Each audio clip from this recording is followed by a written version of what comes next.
1, 2. Yo. Now we come to the payoff. Mic check. This is a test of the emergency broadcast system. Food is a metaphor for information. Yo,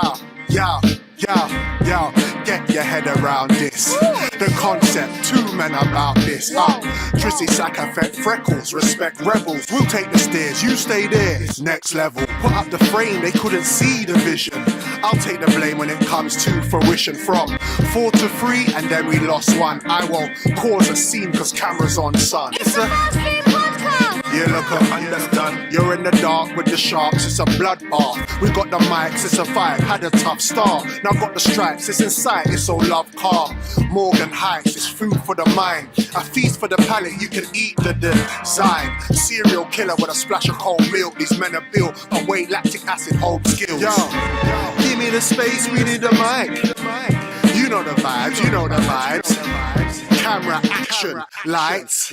We do what we do, we say what we like. It's the FFE. It's the FFE. It's the FFE. It's the FFE.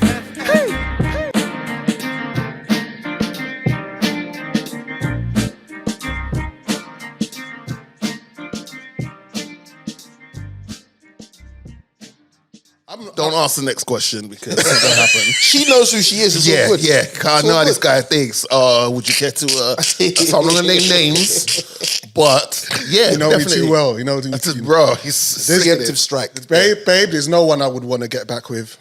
Let's just stay together. Babe. I'm on the same page as you, bro. I'm cool where I'm I'm at. fine where I am. Everything's crisp where I am.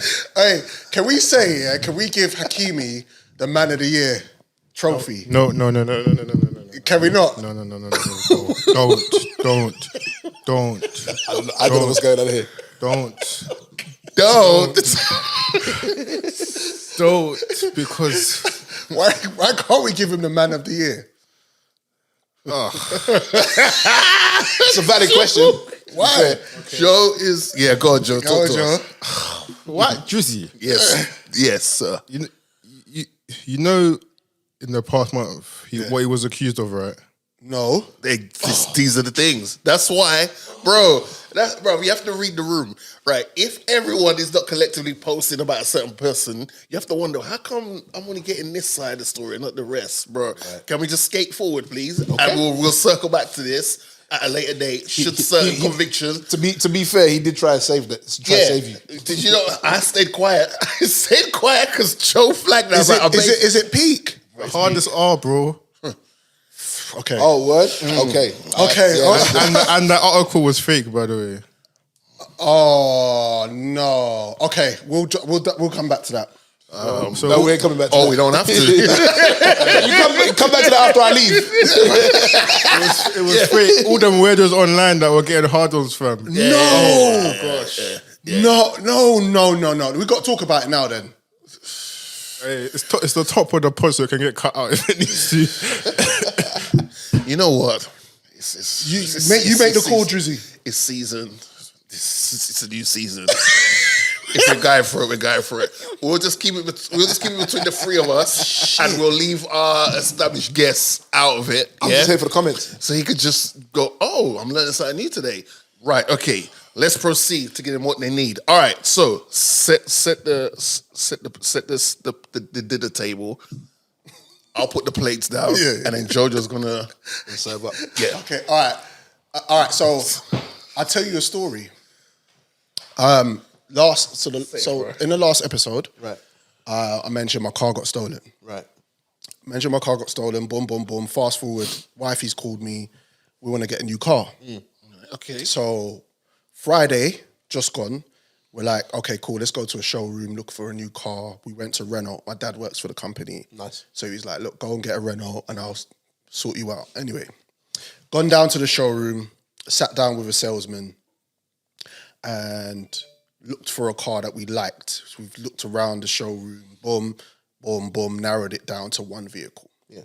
Used vehicle, but nice, in good nick. Right. Couple of years old, calm. Yeah. So we're doing all the paperwork now. My missus got mad credit. Her credit is through the roof. My credit's actually quite decent, actually, but I wanted it in her name. You're smart. Yeah. Smart. Yeah. You smart. Yeah, I mean, we are going to stay together. You smart. But if I can put more things in your name than mine, it gives me more room to do what I got to do. Yeah. I respect it. Yeah. I respect it. So she's doing all the paperwork now, and we've got the car. We just need to pick the car up in the next day, bring just a few more documents, driving license, boom, and we can drive off of it. My dad rings me just as I'm walking out the showroom. My dad sound Jamaican, top don, right? Been in the company for 40 years. Oh, wow. He goes, first thing he asked me is, what happened? I said, we got a car. He goes, yeah, what was it? Boom, boom, boom. Give me the registration. Okay, here we go. I've given him the registration. He's typed it in the computer. Very born identity-ish, but he's looked on the computer and he goes to me, where's the service history? I said, they told me that the car's just recently been serviced. Right. I can see that. But where is the service? The history, yeah. The history. So you could read it yourself. So I've got back in. Gone back to the salesman. The salesman come out. The salesman's meeting me as I'm coming back out. I said, where's the service history? He's like, oh, no, where's the logbook? And my dad's on loudspeaker now. Ooh. So, and he's there stuttering up the place. He's like, this is a showroom. This is a showroom. This is Renault. Right? So, what was it, Mystical Autos or something? So he's stuttering so much. Yeah. So he goes, so they've gone, oh, cool, I'll go get the paperwork. He's gone back in. He's got me a printout. But the printout has got 2 lines where it's supposedly this car's been serviced a year or 2 before, but the car was owned by Enterprise, the the rentals, the rental place is one of them. They had the car originally. Right. My dad goes, "Don't take that car." I'm like, "Dad, I kind of bought the thing already." He said, "Get your refund." They're taking a piss. Yeah. So I've gone, oh, this is peak. Gone back in the showroom, got my money back, and I'm driving home with the missus, and I'm like, you know what it is, with these people, with salesmen, they will try to bump you. Bro, but what's their name? What's his title? No, what did you just say? These what? These salesmen. Okay, and he's probably got targets to hit. Yes. He saw you walking in. Yes. Saw you with your missus. You go, oh, that's a nice little family. They look pretty, soft. Yeah. But in the showroom, though. And this is the official showroom. But this is the thing.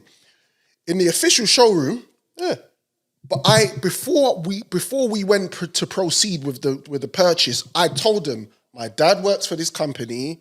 He's been here 40 years. What's his name? Blah, blah, blah. Boom. Okay, yeah, boom. He knows the guy here. So I'm thinking to myself, we're looked after. We're being looked after now. I shouldn't have to say nothing else. I've given you the official Don Dodder's name. Bruv, assumption is one of the biggest killers. Yeah, it's true though. In life. If it's the same company that your dad has worked for 40 years, and you told them that they should know to act right in it. They should know to act right. Straight away. But that's the assumption. Exactly. Up on Exactly. That's the assumption that by me giving this name, you do the background check, you're like, oh, this G's been there for 40 years.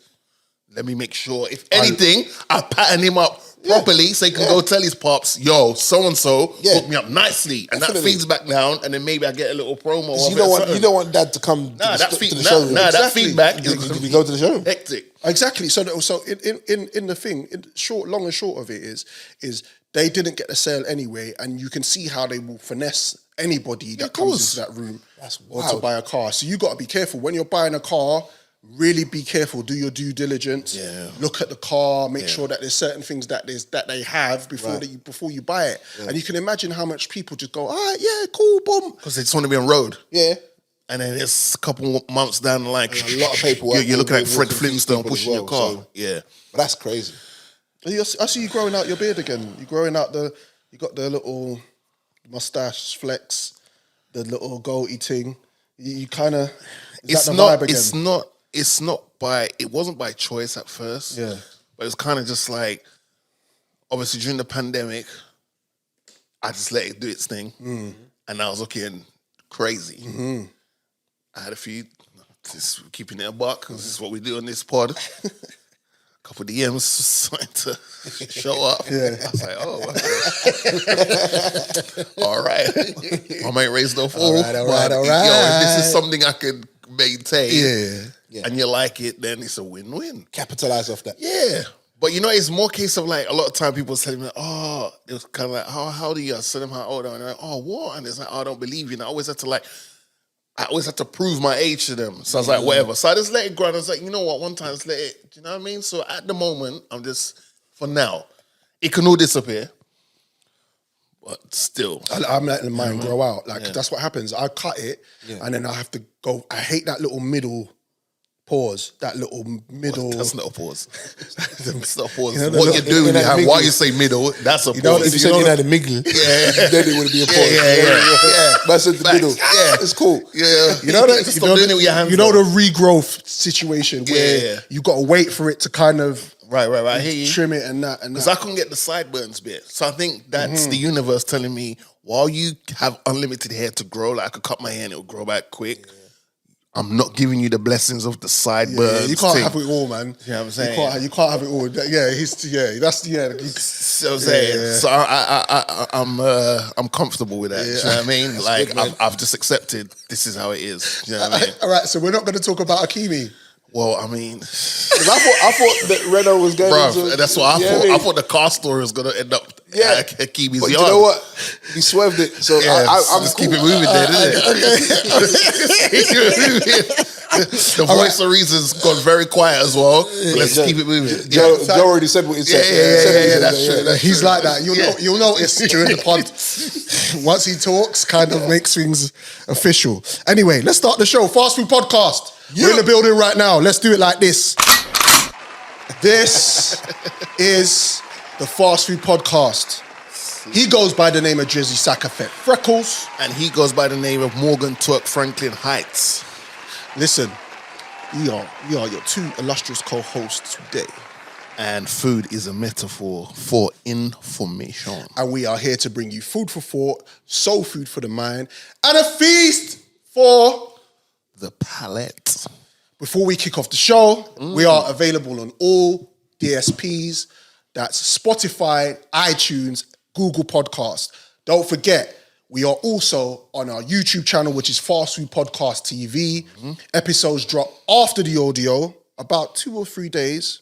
Make sure you like, subscribe, hit the notification bell for instant updates as new episodes drop. That's right. Shout out to Jojo Montana. Come on. AKA Thug from the South. AKA Big Money Getting Joe. AKA that's your one. I'll never say that one. The Dry Foot Barbarian. And then I always counted out with another positive one, AKA Jojo Montana, the first. It comes with the territory. Yeah. AKA the best cameraman in the world. Ooh. Good to see you again, my G. Come on, man. Love and guidance. You know the vibes. Every Listen. time. Wait. Before you get into that. Go. Before you get into that, there's something I just want to highlight real quick. Uh-huh. I know we're not doing big ups yet, so I'm not going to big up anyone just yet, but Cool. I just want to highlight something real quick. No one in this room, I'm very offended, I'm appalled, and I feel disrespected. Nobody in this room has highlighted the fact that if you look to my left, there is a bunch of bananas there. Whoa. There is Whoa. disinfectant wipes there. There is duct tape there. And there's a box of Durex. Yeah, Yo, I don't know what we did. It was a heavy night. I don't know what we did. what's happening? Where were you last night, I Joe? don't know what we did. Joe? Bro, I'm not lying. Bro. Joe? What we did? What the? Joe, we'll find the schemers. I'm Listen, taking the that. message I got said, I shaved my legs and everything. Fair enough. Fair enough. What? You know Why what? you I'm trying putting to- it why back. you trying to steal his- No, I said it on mic. I'm finding keepers, but I'm putting it back. But you know, if you put a condom in, you know, if you put a condom like this, that's effectively a sex tape, right? You're welcome. I mean, you know what I mean? Just saying. But Joe, if the message was I've shaved my legs, please, by all means, see what you got to do, bro. The message was, I've already shaved my legs. Already. Yeah. Let's go. So whatever thoughts you have, you need to follow through with them because I'm already on my way. Oh, snap. All right, we have a special announcement. That wasn't it. We're doing Just to be clear, that was not it, sorry. Drizzy and myself are back, and we're going to do another live show this year. The occasion is going to be amazing. It is on May the 27th, which is a Saturday. See? We'll be celebrating our birthdays because the event is in between our birthdays, right? So it's after yours and a couple hours before mine. Yes. The live show is at The Cube, which is 9 Park Drive, E14, 9GG, London. Doors open at 7:30, and we've got more announcements along the way. It's about 5-6 weeks away, but we wanted to let you lot know so you lot can book your tickets. To get your tickets, go to eventbrite.com, put Fast Food Podcast in there and find it. Or if you're following us on our IGs or our Twitters, the flyer is officially out with all the information on how to get tickets. See. How you feeling about that? Because we only broke our virginity last year. Yeah, December. When was our last live show? December. That December. was the first one. That's right. This is our second one. This is our second one. I'm excited. I know we wanted to do it, but the people kind of pressured us to do another one. As soon as we finished the last one, it's like, when are you doing it again? Onto us. It's like, well, we're going to try and, all right, cool. So, but it's a good feeling to have. The feedback is when you're doing it again. Yeah. So we're going to do it again. Of course. Oh, damn it. I've blown the cover. No, they don't know. They don't know what. Okay, cool. Because it could be, right. Yeah. I got you. You're welcome to. Come on, it's an open invite for you to pass through. Yes, come down, celebrate with us. You know, it's definitely, it's a big occasion because it's his birthday is going to be a few days before it. My birthday is going to be at the stroke of 12. So we're definitely going to try and turn up. Everyone have a great experience at our expense of celebrating our birthday. So please do. But anyway, over to my established co-host. We have a special guest. Another special guest. This guy here. Listen. Another one.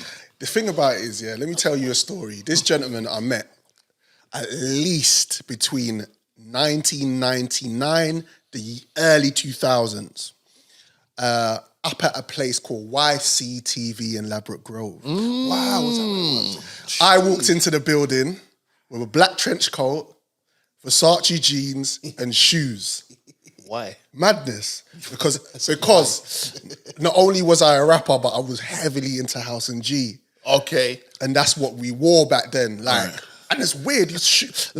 The pattern up was mad. Anyway, imagine me walking into the building and this gentleman's on the decks.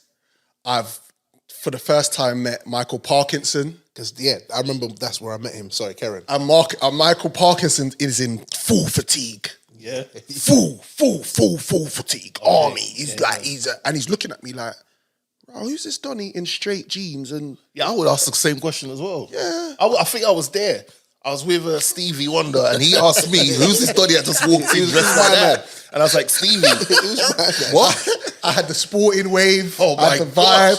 Gosh. Pictures. Yeah, I look clean. I don't know where that, bro. We're talking about. Oh yeah, true. Look at this. This is early cable days. Yeah. So I started rapping. Yeah. And I got the look. You got that. I got the cosign. This gentleman kept on scratching. He wasn't trying to get you off quick. He's cool. Let me go in my scratching bag because thanks for coming. And what this gentleman doesn't know is that he gave me the confidence from that day forward to actually pursue a career in music as an artist. So I want to salute that. Yep. This Donny right here, in my opinion, is one of the best DJs, hip hop DJs, pioneers in the UK. I'd collaborated with everybody here and abroad. Yep. If I start name dropping it, it's mad. He's got a big hip hop show on Kiss FM with DJ MK and represents on the decks on ITVX, highly energy, hip hop based comedy panel show called Don't Hate the Players. Actually, I'll get back to that show in a minute. Ladies and gentlemen, the one and only DJ Shortee Blitz. Good morning, good afternoon, good evening, or good night. That's wow. I can't believe that's where we met for real. That's right. It's real. Mad. I remember meeting Parky there, and I think that's where he met me. wife as well. That's crazy. So Shorty's just responsible for a lot of things in the Yeah, morning. I think I only went there the one time. Yeah, but it happened under your watch, though. Yeah, there was only one time. Because that environment as well was quite new to me. Yeah. Where you're in your room writing lyrics and now it's time for you to start performing. Show them the lyrics. It's actually time for you to get outside. Yeah. And that was what I went through. Am I even that good? I can't even remember where I met Shorty, you know.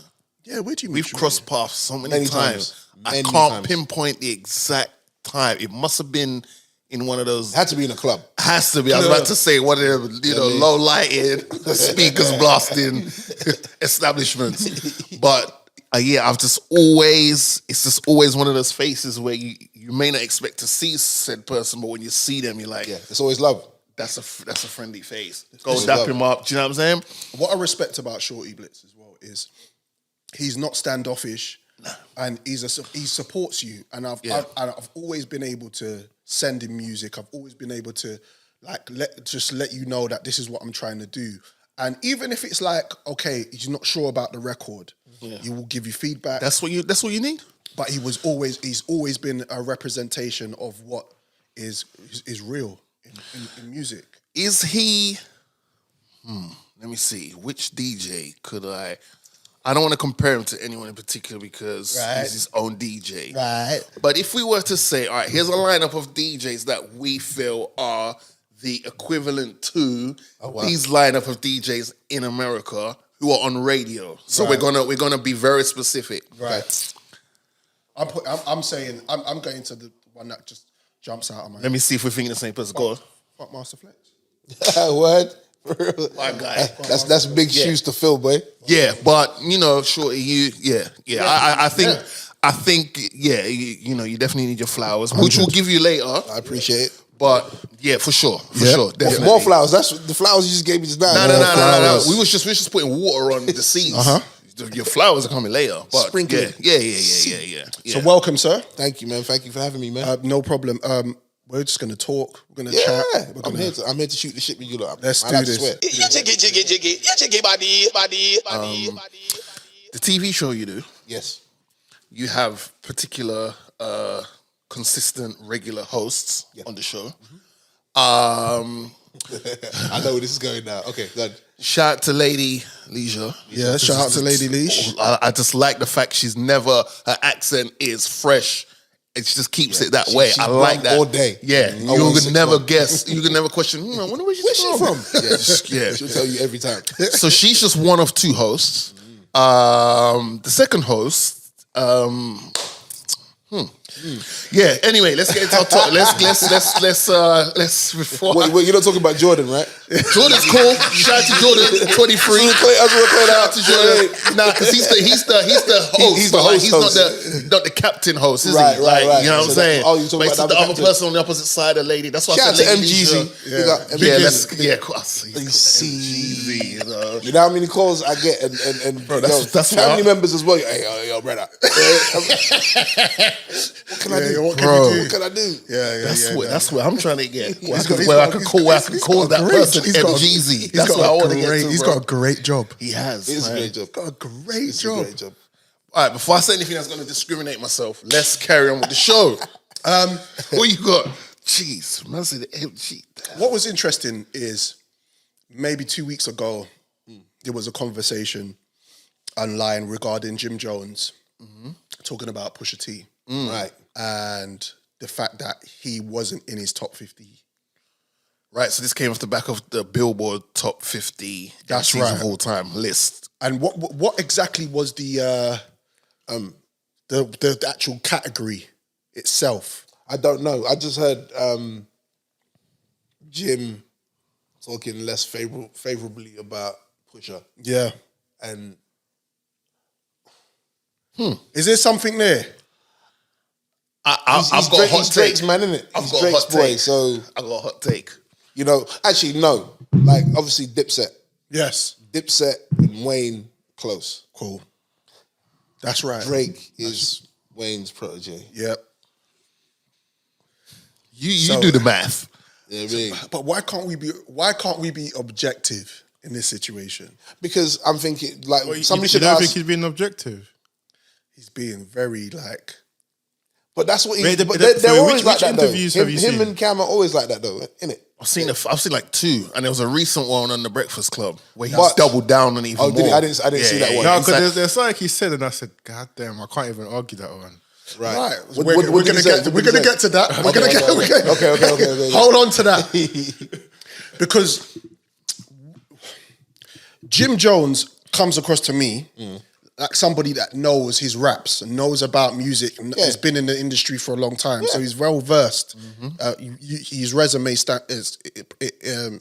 precedes itself, right? To be honest, not to cut you as well, I think he is the face of Dipset. Yeah, Like he kept that franchise alive. 1,000%. You know what I mean? He put better projects together. Yep. He's dealing with the thing. Yeah. We got to give him that. Yeah, man. So it was interesting his take. Now, as Drizzy mentioned, which is why I didn't even I kind of wanted to skip it, but then he went on the Breakfast Club and doubled down. Double down. And then he asked this question: what can you sing along to any of Pusha's songs? Can you sing along to 5 Pusha T records? So I reposted that on my IG. Yeah. I wrote grinding. Yeah. But that's right. But that's a not group push. though. Wait, what do you mean? But he's on it though. But that's what he said. No, wait. If it was a versus, he'd be able to perform that. That's Do you know what I mean? But the question on the Breakfast Club was not clips. I didn't see them. Not you can't- okay, you all can't- right. Okay. I'll take out that from my 5. Yeah. I put Runaway. He's verse on Runaway. Yeah. You can't use that Why? It's his verse though. because it's not his song. Oh my! Well, it has to be his own song, solo songs. Bro, This is what we got. What we got. Who put the category together? This is why I was like, wait. Yes. This is why I was like, no. Okay, Yes. all right. Let the smokers, the coupe one. Let the smokers shine the coupes. When the album come out, what Let was the the one I was smokers shine the reloading in your coupes. car? yeah, And I was that's let the smokers down. Hard That one. yeah. What was the other one I got? There's another one on his album. Well, I had Don't Like verse, but now we're saying we can't use the verses. Then okay, so I'd have to do my research. But there's Pusha songs I can hum to because I've heard them multiple times. Mr. DJ Shortee Blitz. Yes. When Jim Jones posed that question, I was befuddled I'm befuddled still. because I was like, "You've got a point there." No, but how can you make that category up? So hold on. So then none of the joints for Jim, flip it the other way. So none of the joints for Jim can't have anybody else on it. Yeah, but this is what I'm saying. But It's got to be fair though, right? Because if Jim does a verses and we use that, Then Jim's gonna do, 60 to 70% of Jim's records can't no be Lobby played. Dipset no Dipset shit. you can't It's play just none of his that. solo albums. And if we're being Balling. honest, King Push, depending on who's gone up against him, Pusha Thanos, he has a bunch of records of his own. Pusha Thanos. He could give you at least he could give you a 10 round Pusha verses. I really like just Push, 10 man. songs. I really fuck with Push. But this is the thing. When we're talking about, I like Jim too. When we're talking about this particular situation, Yeah. I personally, and I think Pusha T is one of the coldest lyricists. He's one of the coldest lyricists. nice, And before we recorded, we were talking about lyricism, Right. And how I study it, how we study it, right? But I don't, unless it's grinding. What happened to that boy? Right. Something off the verse of the Justin Timberlake record, Yeah. things of that Okay, nature. all right. You know what? Yeah. Keys I'm open going doors. to say 2 things, and I'm done with this. I'm going to say 2 things, and then you lot speak among yourselves. Remember, it's agenda over facts. Yeah. Let's just make that clear. Let's just make that clear. Jimmy came out Yeah. off the back of Dipset. You came out off the back of Cameron. Push didn't come out off the back of anybody. It was him and his brother Malice. Yeah. Who was the And better rapper? What? Between Jim and Pusha? Between in the clips. Malice and Push. It depends, boy, because It there's depends some what there's it is, some yeah. songs Malice Yeah. is absolutely annihilating everything. They both play their positions, I think. But my thing with Jim Jones is one, you've been, for some weird, there's 50 names on this Billboard list. For some reason, this one particular name is keeping you up at night. Now you're all pally with Aubrey, and it just seems the timing's been very coincidental. And secondly, if you're talking about because he's like dumbing down on the but I don't see no one that wants to dress like Pusha T. I don't da. All right, cool. My That's what he question to said. you is, Jim, is that culturally, Dipset made a massive imprint on hip hop. Yeah. I didn't see none. I didn't see you. I didn't see Cameron. I didn't see Joel Santana. I didn't see none of you Donnies on the top 50. Okay. So look in the mirror and ask yourself a question. If your impact is way more bigger than Pusha based on the parameters that you're giving us, you need to get your little group text with Jim, with Jewels. I don't know if Cam's gonna answer back because Cam's back outside with Mase having the best time of his life. Maybe that's why you're a bit pissed off. But ask them, man, bro, how come not one of us? There's 3 of us in this crew, not one. Bruv, not one of us could get on there? I'm done. That's all I'm saying. I personally think that Pusha T would wrap circles around Jim Jones. 1000%. Right? But the fact remains is that when the question was posed, I was befuddled and I was like, he has a point to a degree because when you put other artists in that conversation, the Jadakisses, the Hoves, the Nases, you can go on forever with bars. You could hear a record and go boom. Yeah. But I feel like Pusha T just has his own lane. He has his own sound. If you're well versed in his style and type of music, you're gonna be a little bit more backpacky. Yeah, I mean, purist. you're going to be into more. You're of the going to art. be more into the art. Yeah. There you go. And I hear what Drizzy was saying because he said the same thing. What does he? Who's that number 5? Yeah. What's one of the biggest critiques about Eminem? If you're in a nightclub, What we doing? if you're in a nightclub, No, we're not doing that. if you're in a nightclub, we're not doing that.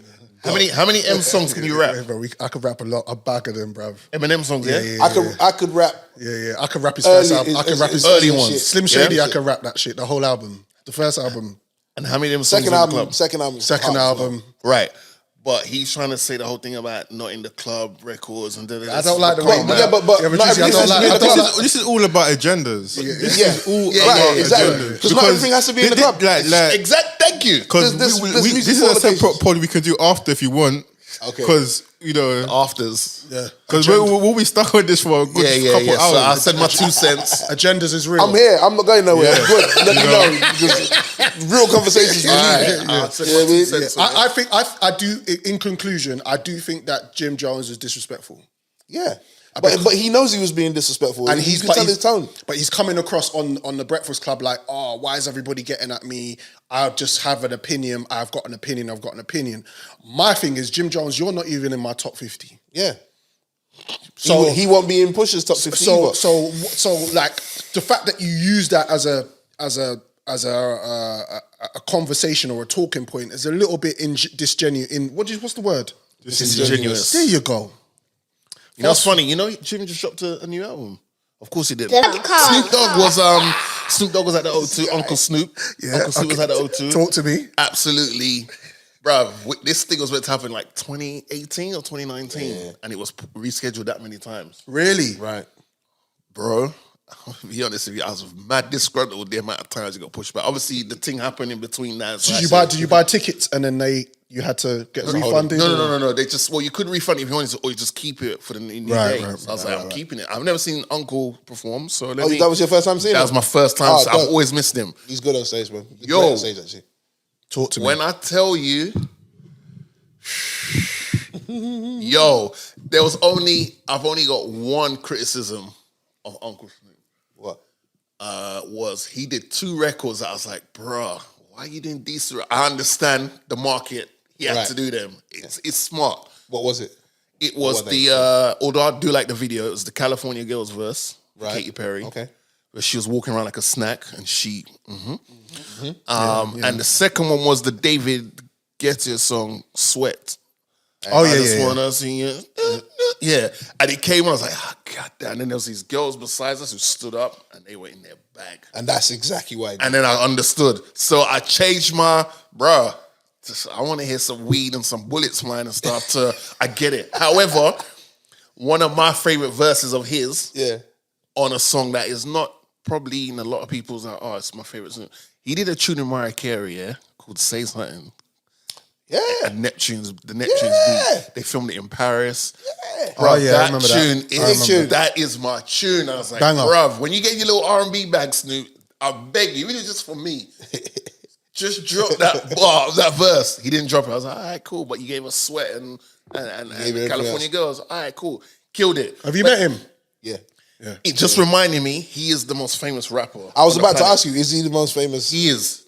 Someone tried to tell me about M. No disrespect to M, wherever M's hiding, but Snoop is the most famous rapper walking planet Earth, hands down. Definitely. I agree. What was it? What was it? What did you have a conversation with him? Did you? Let me find a picture. You carry on. All All right. So, but you enjoyed yourself. I had a great shout to my boy now, shout to my boy Death Street. It was a good time, bro. And it was just like, right, it took me a while to see Uncle live, but he absolutely killed it. His tributes to wicked, Biggie and Tupac and that, like you'd never know who he was closer with based on the type of tribute. You know, sometimes, like when Hove does a Biggie tribute, you're like, that's your guy. Yeah, that's your you know, certain people then like, that's your guy. You would not be able to tell which one was his guy because he was just like, when he dropped the Biggie Hypnotize, bro, you know that Hypnotize shook the building. Bro, I was in my Bizag. Yeah. Hip hop, man, it's a beautiful Found thing. it, Shorts. I'm looking for it right, but let me say that while I'm looking. Yeah. This is going way back. This is before you man was outside. Oh shit! Okay, really? Way before you. Man was outside. Way before. All right, that's way before. This is 93. Wow, I left school then. I wasn't here. That's what I'm saying. I mean, I was alive. I was born. Obviously. I was gonna say that. I was like, as soon as I said this, I better clarify. What I mean, I was in the on this little island. I was back. Oh, you was on another island. Yeah, I was on another. I was on a way better island. Where were you born? I was born here, but I moved to Dominica from early, bro. Nice. Yeah, man, I had that good life in early. Yeah, man. That's From why 93, That's why the hair's like that and that. You know what I mean? You see? Show you this picture. Oh snap! Oh shit! Is that the good doc as well? That's Teenage Blitz That's bro, look at that. crazy. Yo. at Brixton Academy. That's the second time crazy. Snoop came to the UK. Yeah. First time was when just before Doggy Style came out, and they did what did they do? It was Leicester Square. I can't remember the Equinox. Leicester Square. Equinox. Which is now it's a casino spot now, right? Yeah, I remember that. Yeah. Or is it a cinema now? 93, bro. Maybe. I'm not. You might be Something right. like that. Yeah, you something might be like right. that. Yeah. So this was at Brixton Academy. This is when he was coming over and doing like the word and all that sort of stuff. It was before he got banned anyway, but I think that was way before the gun charge and shit. Yeah. Right. But so it was Doggy Style was out, and you know, he was Killing biggest it, ever. everything. Yeah. And so I bought a ticket, went to the show. Because I'm short, I get there early so I can get to the front so I can see shit. Because there's people who stand in front of me, it's mad tall and all that. So my people's in the building around there somewhere, whatever. So I'm just watching the show. The show's wicked. Lady of Rage is there, Dog Pound is there. Oh, it's a West Coast affair. West Coast affair. Yeah. And he's performing the joints, and then it comes to Lardy Dardy. So he's talking about Slick Rick is my favorite MC of all time. Shout out to Slick Rick. Yeah, shout out to Slick Rick, Mitchum and that. I mean, Yeah, come on. So he's like, "Can anybody do the beatbox?" And I put my hand up. Oh, sick. I put my hand up, and they pulled me on stage with about 4 other people. We all had the audition. Everybody else got kicked off, and we did Lardy Dardy. There's a video of it somewhere, but I've never been able I'd to love catch to it. see I'd that. love to see that. I'd love to see that. So we did Lardy Dardy. So I did it the original way, Yeah. Fresh and Yeah. Slick Rick version, and smashed it. Wicked. My first time ever on stage. Wow. So No when I pressure. got on stage and No turned around, pressure there was at all. 4,000 people looking at me, and I was like, "Oh shit!" I think you got Snoop Dogg next to you as well. Snoop was there. Suge's wife was there. Was Suge there? Yeah, shout out to Rampage by the way, because they put the gig on. Oh, they put the event on. the event. Okay. And Did you say Suge was there? no, his wife was there. That's why you felt safe to go on stage, isn't it? I mean, you know, in that era, if I see Suge on I don't stage, want I'm no like, I've problems. lost my voice. Yeah. and yeah, it went down really well. So afterwards, they took me backstage, gave me T-shirts. Wow. signed some shit, and I was like, yo, Yo. Your what ticket. you doing tomorrow? I was like, nothing, because I bought the ticket to come in. Yeah. I wasn't coming again because it was dope. I had Saturday job money. And I was like, I'm not doing nothing. They said, yeah, come and do it again tomorrow. We'll pay you. I was like, really? Rotten. That's I dope. thought it was bullshitting. That's dope. But it was like, yeah, come through, man. Let's do it again. It was and I did it again. And it was like an act. Yeah. Sick. Bro. That's Told cold. me out and shit. And All from buying a ticket. So all from buying the ticket. did you meet Snoop again after the fact? I met him again years later. Right. And I showed him the picture and he was like, yo, Wicked. remember that shit? Because it was one of his early days, you know what Yeah, I mean? of course. Yeah. Like, with the big afro. You Bro, see he afro? was the reason I wanted to have my afro. Like, I saw how his afro was immaculate. Like, if you ever see, there's people who probably watching this, hearing this, who don't remember Snoop with an afro. Google Snoop. It was afro. massive. It was like, Luda definitely kept the vibe alive for a hot minute, but Snoop's afro was immaculate. He was the reason why I wanted to smoke weed and fuck bitches. That's understandable. Yeah. I understand you fully. Yeah. I used to, I couldn't play that music in my house. Oh, okay, I was gonna say. My mum and dad were on job, like Christians.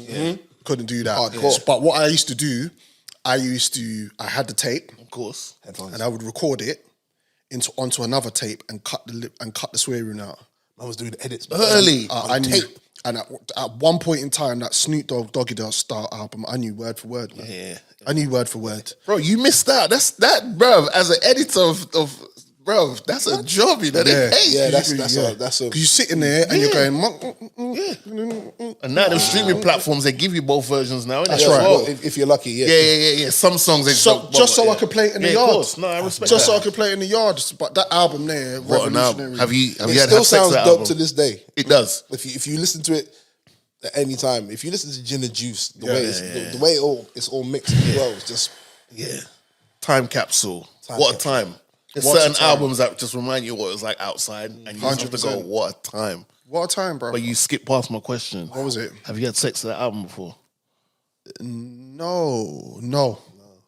Okay, well, I used to as you back said then. no. Back then it was R&B. It was Since you said no, I'm gonna slow say- jams. I'm gonna you'd have say a special no either. tape for them things there. You know what I mean? I used to, but sometimes them. What did you just tear up? No, Naan there was one particular tearing female. up naan bread to Snoop. It's a pump pump. She didn't Pom like. pom. We was definitely doing that. She didn't like. No, I put the R&B. Pom pom. You're a nasty I fuck. started with the R&B one. You notice and she how was like, flagrant I'm not Drizzy comes when he's got the shades on. It's different, isn't it? It's different. No, but here's the thing. No, I'm just trying to get this sun to come outside again, bro. No, but here's the thing. I started off with the R&B joint. Right. But she wasn't moving for her. Right, She's got right. anything else on. Wow. So I thought, well, the next thing I had was Snoop. I put Snoop on just because the title's in the She was album. on this thing. That's Ghetto what I'm winner. trying to do. Yeah. And she chick. she found her groove. I was like, okay then, doggy style it is. Hey, if it works, it works, man. If it lubricates the lubrication. Yeah. Who am I to deny your little pom pom? You know what I'm saying? Wow. Come on. Well, shout out to the. Shout out to her. Yeah, shout out to her. Yeah, I learned a lot that day, boy. Definitely, yeah. Did you see what Chance the Rapper did in Jamaica? Living his life, boy. Living his best life. Oh, really? So, Are you married? yeah. Wow. All right, let me not talk. Why does that matter? This is the thing. This is the thing. No, but I mean, it depends what you mean by living your best life. You asked the valid I'm not question. clear. Yeah, what you happened? asked a valid question, but That's the illest question. yeah, no, that's a very valid question. That's It was a like- DJ reaction. I'm sorry. Yeah, but It's the illest question. The conditioning is crazy. Wow. The conditioning. Kiss 100. Living your best life don't mean you're. Yeah, exactly. Right. But the way that he segued it, Yeah. I thought it was. yeah, you know you're what I mean? right. You're right. The way you did segue kind of would have meant like he was out there having a wild Yeah, time. like living his best life. living his best life. Well, he's on camera yeah. and he's got the fattest booty on him. Okay. And he's got, I think it's his bodyguard was standing. Yeah, of course. Let the man whine in peace. Anyway, this video went viral. And everybody was outraged. How dare he? That's not good. That's inappropriate. He's married, which is the question you asked. What does his wife think? Blah, blah, blah. I'm in my head and I'm like, the internet, yeah? They just get vexed about everything. First and foremost, how do we know that his wife wasn't the person that's filming it? True. Carnival massive. So hold on, wait. He was in Jamaica. What was it? At Carnival. This is Jamaican. This is Carnival in Jamaica. A wine is a wine, isn't it? I'm gonna pass it on to my correspondent who knows about the etiquette of carnival life. This gumbo is tasty. It's good. Talk to me. Okay. The problem I have with the internet is the Avengers of the woke Justice League of Society. Yeah. Wow. They are quick to jump on everything. Now, he kind of stole a little bit of my thunder, but it's okay because we kind of think the same way. Yeah. First of all, you don't know if it wasn't his wife filming. First and foremost. Somebody definitely was filming. Someone definitely was filming. Because everything has to be filmed these days, right? Even when you're having a good time. But anyway, secondly, we don't know the roots of his wife in regards to what's her background. She might be someone who used to jump up in Carnival. Yep. She might be of Jamaican descent. He might have had a conversation that none of us are privy to. Even the Avengers of the woke Justice League of Society weren't privy to. She said, you know what, babes? I know you're going to Jamaica. You asked me to come. I can't make it because I've got prior Go and enjoy stuff yourself. to do. Go and enjoy yourself. And you know what? There's probably going to be a few of my fellow queens in the kingdom who might back it up on you. Yeah. Don't act prune because they'll cuss you. Yeah, you know get what it is. cuss a different kind of cuss at Carnival if you can't hold a wine. Especially if you can't move with her rhythm. She's going to look at you and take all away your pride and everything. We don't know what's going on. All we go by, these people, because I saw it and I was like, nothing to see. I scrolled past it. And then I was like, nothing to see. I was like, hold on, I'm on the same page. And I realized I've scrolled past the same story like 6 times. I thought, let me jump in the comment section, see what I go on. It is a cesspool of fuckery. It's terrible. The holier, mightier than thou. Oh my gosh, if that was my man, I'd divorce him on the spot. Rah. Because he's whining on a woman. Not in not a disrespectful way. He's like this, leaning back. She's on him. It was this Carnival though. Now, when you whine, you can't whine undisrespectful. You can. You could just have a little wine. If You it's could a have little a wine, bender over, and then keep it moving. hold her hair like it's- you're if on a it's a horse. session. Yeah. He wasn't the man on the sticky, polo innit? logo. It's Don't sticky. do that. It wasn't disrespectful. It wasn't disrespectful. No. What I'm saying is, wasn't disrespectful to his wife. I'm saying when you whine, it's disrespectful because of the nature of Because it. of what it is. Yeah, Right, because okay, of the dry humping. Yeah, it's like And a lot of women will have less clothes than normal. Yes. So you gotta be respectful where you grab onto, but there's so much skin on show. You're like, Is it disrespectful to get an erection? I try not to. No, but I mean, it's a natural Don't thing. touch me when I just said that, man. Stop. Get off. I try not to. It's in my mind. I'll be honest. It's one of those things where, I'll be honest with you, it's like if I see a nice queen in front of me, I'm watching. First of all, this is what I do. All right, let me take my shades off so people can see. All right, This is his forte. Okay. All right. I'm gonna give you some game. Man, I give you some game. When you're in a fete or on road, you gotta see who you like. It's one thing whining with anybody. Yeah. It's another thing whining on With someone that somebody you you like. like. Because you're gonna bring your A game. Yeah. Secondly, you got to see how she responds to other guys trying to whine with her. Right. Because if they're getting dashed to the side, as much as you like her and you think my game's on point and I might approach her with a little go side by side with her just to get a little feel and see if she wants me to reverse round and back up on the thing. It's better to walk away with your pride than to be like, damn, man, Mark, you really just shagged me, you know? Yeah. But the other thing is, right, you got to go into your Jedi bag. Yep. And you got to focus. It's like, right, if I'm whining with this thing, don't. And if you have to look down and speak to your brethren and say, don't pop out to the party if I'm whining on this thing. You're not needed right now. I can't do that. Don't do it. I can't do that. And sometimes you just have to let the wine go. You just have to let it go because your body's telling you if she brushes past you, you're going to It's a mind of its own, man. Bro, it's a mind of its own. And the thing about it is when you got those cheeks, and they're round and they're juicy. Bro. And then it's only a thong, because we know what carnival is like. We know the carnival vibe. You're not the women are in their little little having their best times. and they got the little They've been waiting all year for this. and you're Bro, it's like putting a slice of bread in a toaster. That's how it feels. When you're whining on her, it's like your thing's a slice of bread and her booty, her cheeks are the toaster. And there's a certain amount of time before the thing pop up. You feel me? With a toaster, it gets warm, right? Exactly. You just have to back off. Before, as soon as you get the first little ping, you got to back off. which is what he did. To be fair, he right, kind of okay. it was no more than 3 seconds. Okay. Also, I don't see nothing wrong though. I don't see nothing wrong. And also, even if the missus was a little bit upset, how do we know they didn't have an argument 2 hours before and he was like, fuck it? Because that's... It's valid. It's valid. Because I know if I've had a passer with the missus and I'm going out, it's techie. You know the ones that it's like, you get me? I'm gonna now going out. I'm going. Everything's off, especially if you're going to carnival.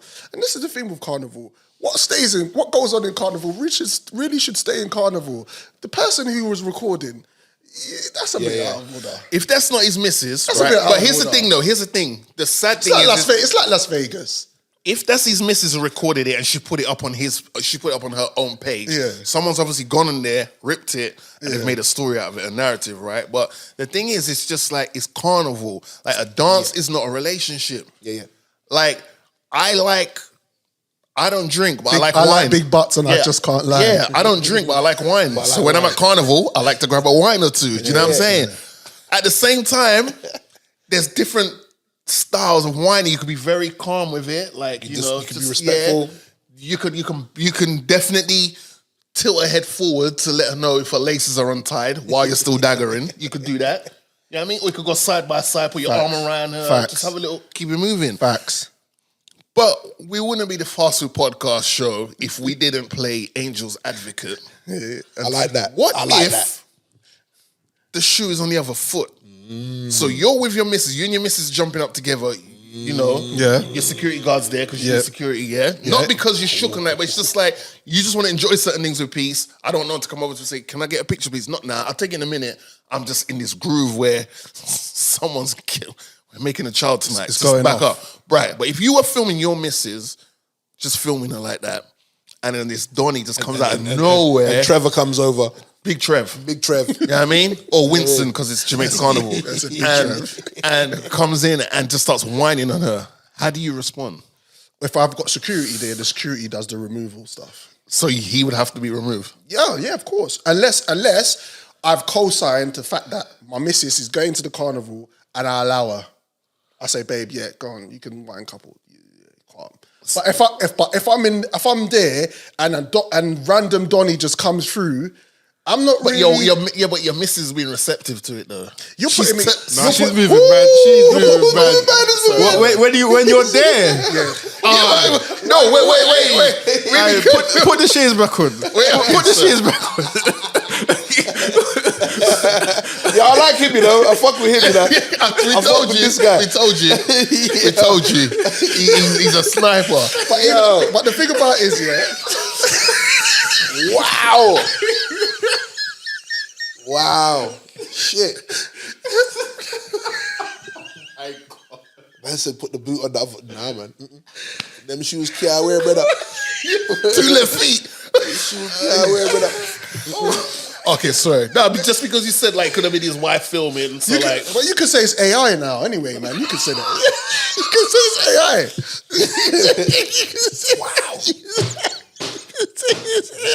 While you're there. Listen, those men that say it's all about the motion in the ocean, your ship ain't big enough. So let's do that.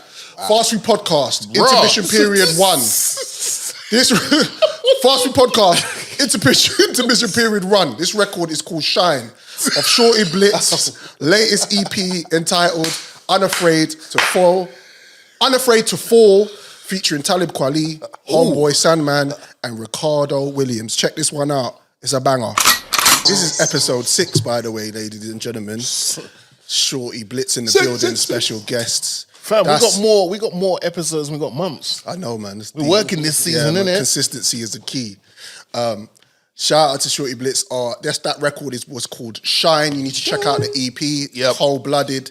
That record. It's off his EP called Unafraid to Fall, featuring Talib Kweli, Homeboy Sandman, and Ricardo Williams. What a tune. Yeah. Thank you very much. I appreciate that. What a man. tune. It's amazing. It's a banger. Thank you. It was a longer version with Baby Blue on there, but she doesn't rap anymore, so she's part of the industry now. So I respect. Man. And plus, as well, it served the purpose because attention spans are really short these days. So I made the tune 2 minutes and change. Right. So, Damn, Baby Blue, she's not outside no more, nah? Not rhyming like anymore, rapping. nah. Damn, She's bro. part of the record making industry now. So Yeah, there was a time she was. Damn, man. salute to Baby I'd like Blue every time. to interview Baby Blue. I just remember there was a time she was just like she was ballsy, man. Shout out to Baby Blue, man. Shout out to Baby Blue. Big up Shout out to Baby Blue. Episode 6, Jojo Montana, Come on. Drizzy Saka Freckles, Yo. Morgan Heights in the building, Fast Food Podcast, Shortee Blitz, Yeah. special guest. Any shout outs, my friend Drizzy Freckles? Okay, I think it's important that we shout out, obviously, everyone that listens to the show each and every time. 100%. I want to shout out to a good friend of mine that's become extended family. I want to shout out to my boy Hearts, aka the CEO of Black Edition Clothing. Shout him out. Hooked me up with a nice little fast. I was about to say Fast and Furious. You know? Fast Food Podcast tee. You know what I'm saying? He does caps as well. And Yes, he does. yeah, I'm gonna looking to. I'm getting one. I'm gonna get one. Yeah, so like just follow him. Tell him the boys at Fast Food Podcast sent you, so they know he knows that you listen to the pod and he's a fan of the show and he supports the thing. So big him up. Yeah. I think we should big up everyone's in good health. Everyone looks 100%. healthy. Yeah. Everyone's seen a new day. Blessings. You know, just big up everybody, bro. Like, yeah, I just think it's just, That's the energy to go forward with. 100%. yeah, you know what I mean? 100%. Hopefully we see a lot of you on the 27th of May to enjoy the live and have a I'll good be time. there. 100%. We love that. All right, sure. Don't let us clip this up and coming. make it go viral. Let's do a quick fire round. You got your questions Yes. as we have Shortee in the Right. So, Shorty, you know this year's the 50th anniversary of hip hop. Still young game. Yep. But it's changed a lot of people's lives. So we're gonna make this quick fire round kind of very hip hop ish centric. All right, we might throw in a few little curveballs here and there, but right. So my first question. This is what everybody obviously, but I'm just letting Shorty know what we're doing. Right. First question. You're going on a 5-hour road trip. Right. You can only take you're in the front seat. You're being your co-pilot. You're in control of the music. You can only play 5 albums. What 5 albums? There's an album for each hour. What 5 albums are you choosing? Me. Yeah. Okay. So you first. So I got to give you my 5. Yeah, just Right, give me your so, 5. Just And it doesn't have to be in any particular order, but it's like these are the 5 that I would need for this journey. I'm thinking between the infamous and murder music. So Oh, okay. rest in peace, Prodigy. Of Rest in course, peace, each and every Prodigy. time. All right, wait. Buster, When Disaster Strikes. Oh, okay. cold. Murder music. All right. Blueprint could get that as well. Okay. So we got Busta Mob Hove. Yep. Oh, this is hard. That's what she said. Only 5.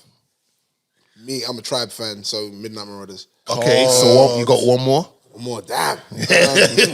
Shit. Fuck it, Doggy Style. All right. Tarantino, Jojo, what you saying? I'm not mad at that. At all. It's a nice little, Doggy Style, Woo. nice. Ready to Die. Oh, okay, all right. Oh, okay. Shit. Give me the loot. Give me the loot. I'm a man. Get Rich or Die Trying. Oh, okay. Oh, yeah, yeah, fully. Yeah, they're going on a robbery, clearly. Movements. Ready to Die, Doggy Style, and Get Rich or Die Trying. Yeah. I want to say, should I say Marshall Mathers LP? Okay. Actually, no. No? No. Not feeling that. Good Kid, Mad City. Okay, all right. Okay, one more. I have to put this guy. Do I really want you? Yeah, go on. Go for it. College dropout. Yeah, I ain't mad at that. that's a great 5. That's a great 5. That's a good 5. I'm not mad at it. I wanted Illmatic, but I couldn't. I was about to say that too. Force it, man. Yeah. Because it's only 9 tracks as well. So Yeah. you know what I mean. That's true. Timing wise, That's true. What are you saying, Heights? You want me to go? Sure. Biggie, Ready to Die. nice. Definitely Snoop Doggy Style album. Definitely Blueprint. Yeah. Now it gets techie. It's hard, man. Yeah. Now it gets techie. I would say, shit. I would say DMX's first album. Okay. Dark as Hell is Hot. I got one more in the cup. Yeah. Jesus. I got one more. I would say Busta Rhymes When Disaster Strikes. Yeah. Okay, nice. I would definitely say that. Not many people nice, pick. yeah. Busta. When you said it, I was like, Of course, it makes sense. yes. That changed my life. Yeah. That shit there. And that kicked off on The the whole radio. world's looking at me. Come on, man. Watching it, Chat waiting DJ to Scratch on the see. rhythm there and thing, you know what I mean? I feel my destiny. Well, Drizzy, you're not going to give yours. Life After Death. Okay, double album. So was that ain't that too then? Oh, you think you're slick? I was. I said I was going to go diplomatic immediately. Wow. All right, I'm going to go with Ready to Die. I'm Yeah. going to go with Jesus Christ. What's the name of that? Come Home With Me, Cameron. Nice. Yeah. I'm going to go with, golly. Right, let me think about the Hove one. Let me come back to the Hove one. I'm going to go with My Dark Twisted Fantasy, Kanye. Lovely. Or is it Graduation? Dang. No, My Dark Twisted Fantasy. Let's go with that. So that's 3. Yep. I'm going to throw in there... Boy, it's the Jay-Z one that I'm thinking about most, you know. That's... Blueprint is the one. I know, but then you got Black Album. But Blueprint. You've got American Gangster. But Blueprint. But Blueprint is Blueprint though. I might go with... It's hard, I know. This guy's going to say volume 2. He's gonna say Yeah. He's gonna You know what? Because you lot said Blueprint. I'm going to give Hard Knock Life some love, Yeah. man. So we got Hard Knock Life Volume 2. One more. And the last one is... I was trying to think of like a female MC's album that... I can't think of. So I'm going to go with... Lord have... You know what? Me and Jojo, we're going to the same shootout. I'm going to Get Rich or Die Trying. Oh, Yeah. Press the bell. not mad at none of that. Next question. All right. Shorty, if you're... Okay, how can I position... Okay, so I'm going to ask this to Shorty. Okay. But then at the same time, I want you guys to think of it from a point of view of like, if you're on the dance floor... Can I ask you one question about Get Rich or Die Trying? Yeah. Go for it. So what is your go-to joint from the album? I let my watch talk for me, my whip talk for me. That's Bow, my guy. What up, homie? Same thing. Yeah, that's my shit. It's that and Heat for me. Yes. Like just straight away. Yeah, I like my yeah. style. Straight away. Yeah. Sorry. I can't even think. Oh. Yeah, The way the Polo Rich drops in, that's stupid. Stupid. My man Oh said my my gosh. watch talks for me. My whip talks for me. My gap talks for me. What up? I'm with Drizzy, man. Yeah, same, Bruv, the same way thing. that's- Poor Little Rich is the one, man. And because I like album tracks. Yeah. Yeah. You know what I mean? I'm the Because same. everybody likes to go straight for the B-sides. singles. I like the B-sides and things like that. Shit like that. That's me. Sorry, carry on. No, but I just digress. remembered, man said my watch talks for me. Yeah, man, it's cold. All right, so think of it like you're on the dance floor and it's coming up to 12 o'clock, right? So Jojo and Heights, you're on the dance floor at 12 o'clock, you're waiting to hear a record to bring in the new year. So what record would it be, right? Wow. But for Shorty, obviously, you're behind the decks. What hip-hop record are you playing at midnight to bring in the new year? In what era? Good question. Good question. Of hip-hop? Is What era? hip-hop? It's a hip hop, yeah. Let's go. I'm gonna give you a little more variation. Let's go from the 2000s upwards. What jumps out to mind straight away for something like 12 o'clock for a hip hop thing? something like Juicy would go because everybody knows Juicy. Yeah. But either that or no, I say Juicy Juicy, yeah? All right. Jojo, you're at the club. because everybody knows it and everybody knows the words. Every singing along. Okay, Jojo, before you answer, when this song's on, yeah, Even though it's 94. I've played this song at certain parties as well. When you play this song and the crowd's a bit mixed, Yeah. and then he gets to the bar where he says, If you and don't if you don't know, now you know. Right. do you be like me sometimes? I'll be looking like, No, right, no, let no, me no. see. Okay. I don't even be like, I'll be like, if you don't know, I'll cut it out. And then I'll be on the mic like, hey, what's that shit? I'll do that. Okay, say no more. All right. So what are you saying? 12 o'clock is coming up. You're counting down. 5, 4, 3, 2, 1. What record do you want to hear drop? It's Nice. that will get. I'm just on. It's on job from Yeah? there. Yeah, man, definitely. That rhythm will never die. Never die. That's me all day. Put your hands where my eyes Joe? see Busta Rhymes. It's hard. Depends. What is it like? It could be It UK. depends on the era though. It could right? be, it could be UK as well. If I'm with the man, them. I know what Jojo wants to hear. Everyone's suit, same color as Batman. No, not even. National not anthem even. though, isn't it? Not even. But if we're going like hip hop, oh, it's hard. Keep saying that, bro. You don't think that's hip hop though? I class that as a hip hop. That's a hip-hop record. That's a hip hop. If I hear, No, I mean, I feel like grime UK rap has its own legs. I don't Right, want okay. to like to pigeonhole or whatever. yeah. What'd you say? You know, if I'm jaded, And you're off the yak. this ain't even really hip hop. This is Top off the bananas box. and I might do Drake Shot For Me. Okay. Oh, Or I might, or with the man, they might be starting from the bottom. Come on. Because it's Yeah, the I like club. that. Yeah, It's the club. works. Yeah. Because if you with the man, them, you're gonna. want to. That's an anthem. Yeah. I like that. I like That's a good that. chat. Valid. Yeah. Drizzy. I would say it would even need to be dum dum dum dum dum Service. dum. Ladies and gentlemen, or In the club though. That's rang off him. just how it's so anthemic, like people just stop and they go, they wait for No, the but I drop. think okay, depends. If it's because you said mix in it, that's why I was like that kind of swayed my choice. No, or I would go with More Money, More Problems, Biggie. This is at 12 o'clock midnight. Yeah. More Money, More Problems. I'd rock with that. It sounds anthemic. Yeah, that's a and everyone's verse on that Yeah. was on job. All right. Press the bell. Nice. Okay.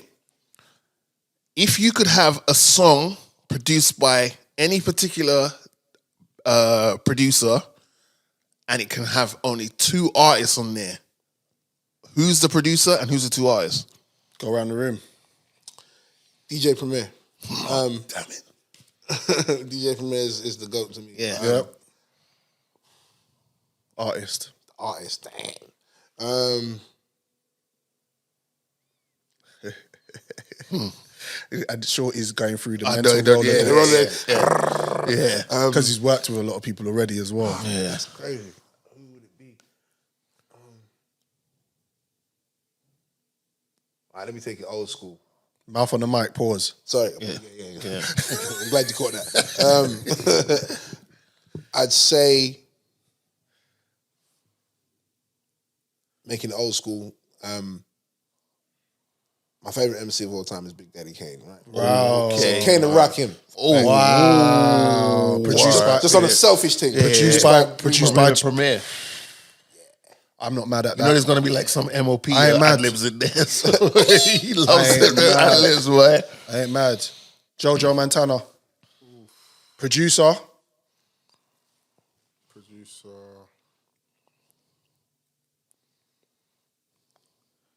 You need more time? Now let me be more new school. I'm gonna go Hit Boy. Oh, okay. Here we go. I'm gonna go. So it's Nas and who? Not even. I might even. I don't know if this will work, but have Future. Oh, shit. That would definitely go. That can work. But who else with though? Yeah. But it's just who to put it with. Ugh. I know it's. I can't make sense in my head, but I'm gonna say Future and Jay. Go. That would definitely work. That's gonna work. That could definitely work. Future and Jay done records together as well. Yeah. Yeah. The Khaled record. That was hard. All right, I'm gonna go with. Hit Boy is out here killing it. I'm gonna go with my GOAT. I'm gonna go with Mr. Skateboard P, Cool. Neptune. and I'm gonna get Busta Rhymes and Ludacris. Ooh, party banger. We're not even gonna give the track a title. All right. Track a title. Watch what I do. Watch what I do. Okay. Jay Dilla Yes, please. with Drake and Jay and Hove. Nice. With Jay Dilla. That would sound ill. That would sound ill. AI can make that happen. Press the bell. Hey, this AI is It's moving mad. have you heard the joints? Yeah, crazy. Brother. I heard the one that really worked was she did Cuff It. The Thames one. The Thames one was bad. Yeah, the Thames one Cuff was It as cold. well. The Cuff It one was wicked as well. I was like, rah. Yeah, it's clear. Sound like she actually went and voiced that. Yeah, it's scary. And any more? Okay, one more. This is for everybody, yeah? Mouth on the mic. You gotta relax. You didn't see me say pause or it's that's how I knew you meant that one. You're a savage guy, you know. You're a savage guy. All right. Okay, let me know. I was gonna say funeral, but let's not go dark. All right, at your wedding, Yeah. what is a song you'd want to be played at your wedding that just embodies who you are? A hip hop song. Oh damn, that's a great question. At your wedding, Shorty. At my wedding, I thought it was a funeral. No, I was gonna say funeral, but I didn't want to Oh, make okay, it so the dark. wedding? You know what I mean? Oh, Yeah, it's a wedding. wedding. Yeah. And anyone else can answer before Shorty. You know, Yeah, I feel like yeah. just, Come yeah, back I to me. just, Let me- yeah, I let just me- know it's like let Shorty's At my wedding, the record that me and my missus walked out to was that fabulous record with, what's her name? Tia. Superwoman. Little Mo. Oh. Really like What you've done to me, I can't really explain it. I am so in. Is that what you came out to? Yeah, we walked out to that. That's wicked. I wasn't invited, but that your wedding sounded dope still. No. Sorry about that. We've never spoke about. We'll say that for another episode. I don't want I don't show Don't do you it now, please. I beg you. No. I beg you, don't do that. Yeah. I don't want Shorty catching while the I'm here, strays. no, while I'm here, Yeah, no, while I'm no, here. it's cool. I don't see no furniture moving. Shorty's got, you know, he's got his Kiss gig and MG. I said MGZ, you know. Oh yeah. Okay, cool. That's a dope song. That's a wicked draw. Yeah. JoJo. Even though it may never happen, but if you were to get married, Yeah. I'll probably do the Future I Won. Cold. Wicked. Yeah. That's dope. Yeah. Come to spud him. Yeah. I respect it. Shorty. I'm gonna bite your style a little bit. Go for it. This is not what we walked out to, but Lil Mar, Fabulous. No, Fab. Oh, Fab. Forever. See the. That's Anyway. yo. Outside was nice, you know, when them type of songs was ringing off. Outside was playing. nice. It's good spinning when them times. Yeah. You can't go wrong with that. Oh, damn. Drizzy. So initially I was thinking Fantasia when I see you, but then that's not hip hop. But then Jeezy did a remix and he absolutely annihilated it. But I don't know if that counts. So I'm gonna go with Jay-Z, excuse me, miss. Wonderful. Cold. Wonderful. Press the bell. Go. Let's go. Top 5 MCs that are alive. This fucking guy, I'm trying to have a fun day. Okay. This guy comes. And this is quick fire round, so we need to be quick. All right, Jay-Z. Did you want it in order? No, it doesn't matter. Jay-Z, Jadakiss, Ludacris, Ghostface, and damn, who's number 5 again? Nice. Shit. Number 5 is who's my number 5? Soulja Boy. Blank. No. Well, it's really Dylan. Dylan. I'm blanking on my 5, so my 5th one. I'm blanking. Who else is coming jumping in? Top five. So top five, not in any order. No, in any order. Kane, Jay, Rakim, Busta. Yeah. That's four, right? Yeah. Shit. See? This is why I asked the question. I'm not counting. I'm not going to put Biggie or Tupac because it's again, this is it's not a straight question because you have to go errors. I think. Yeah. When you say MCs, I don't know. I don't know why you have to do it. You just have to name five. Name five Five of your top. Shit. Okay, so that was four. Kendrick. Oh, nice. Go. Dead or alive. Top five. MC, I'm gonna go Busta, Jay, Kendrick, MCs, J. Cole. Nice.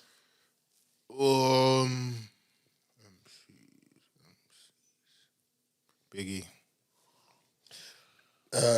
Hove. Nas. Damn, I didn't put Nas in though. Lil Wayne.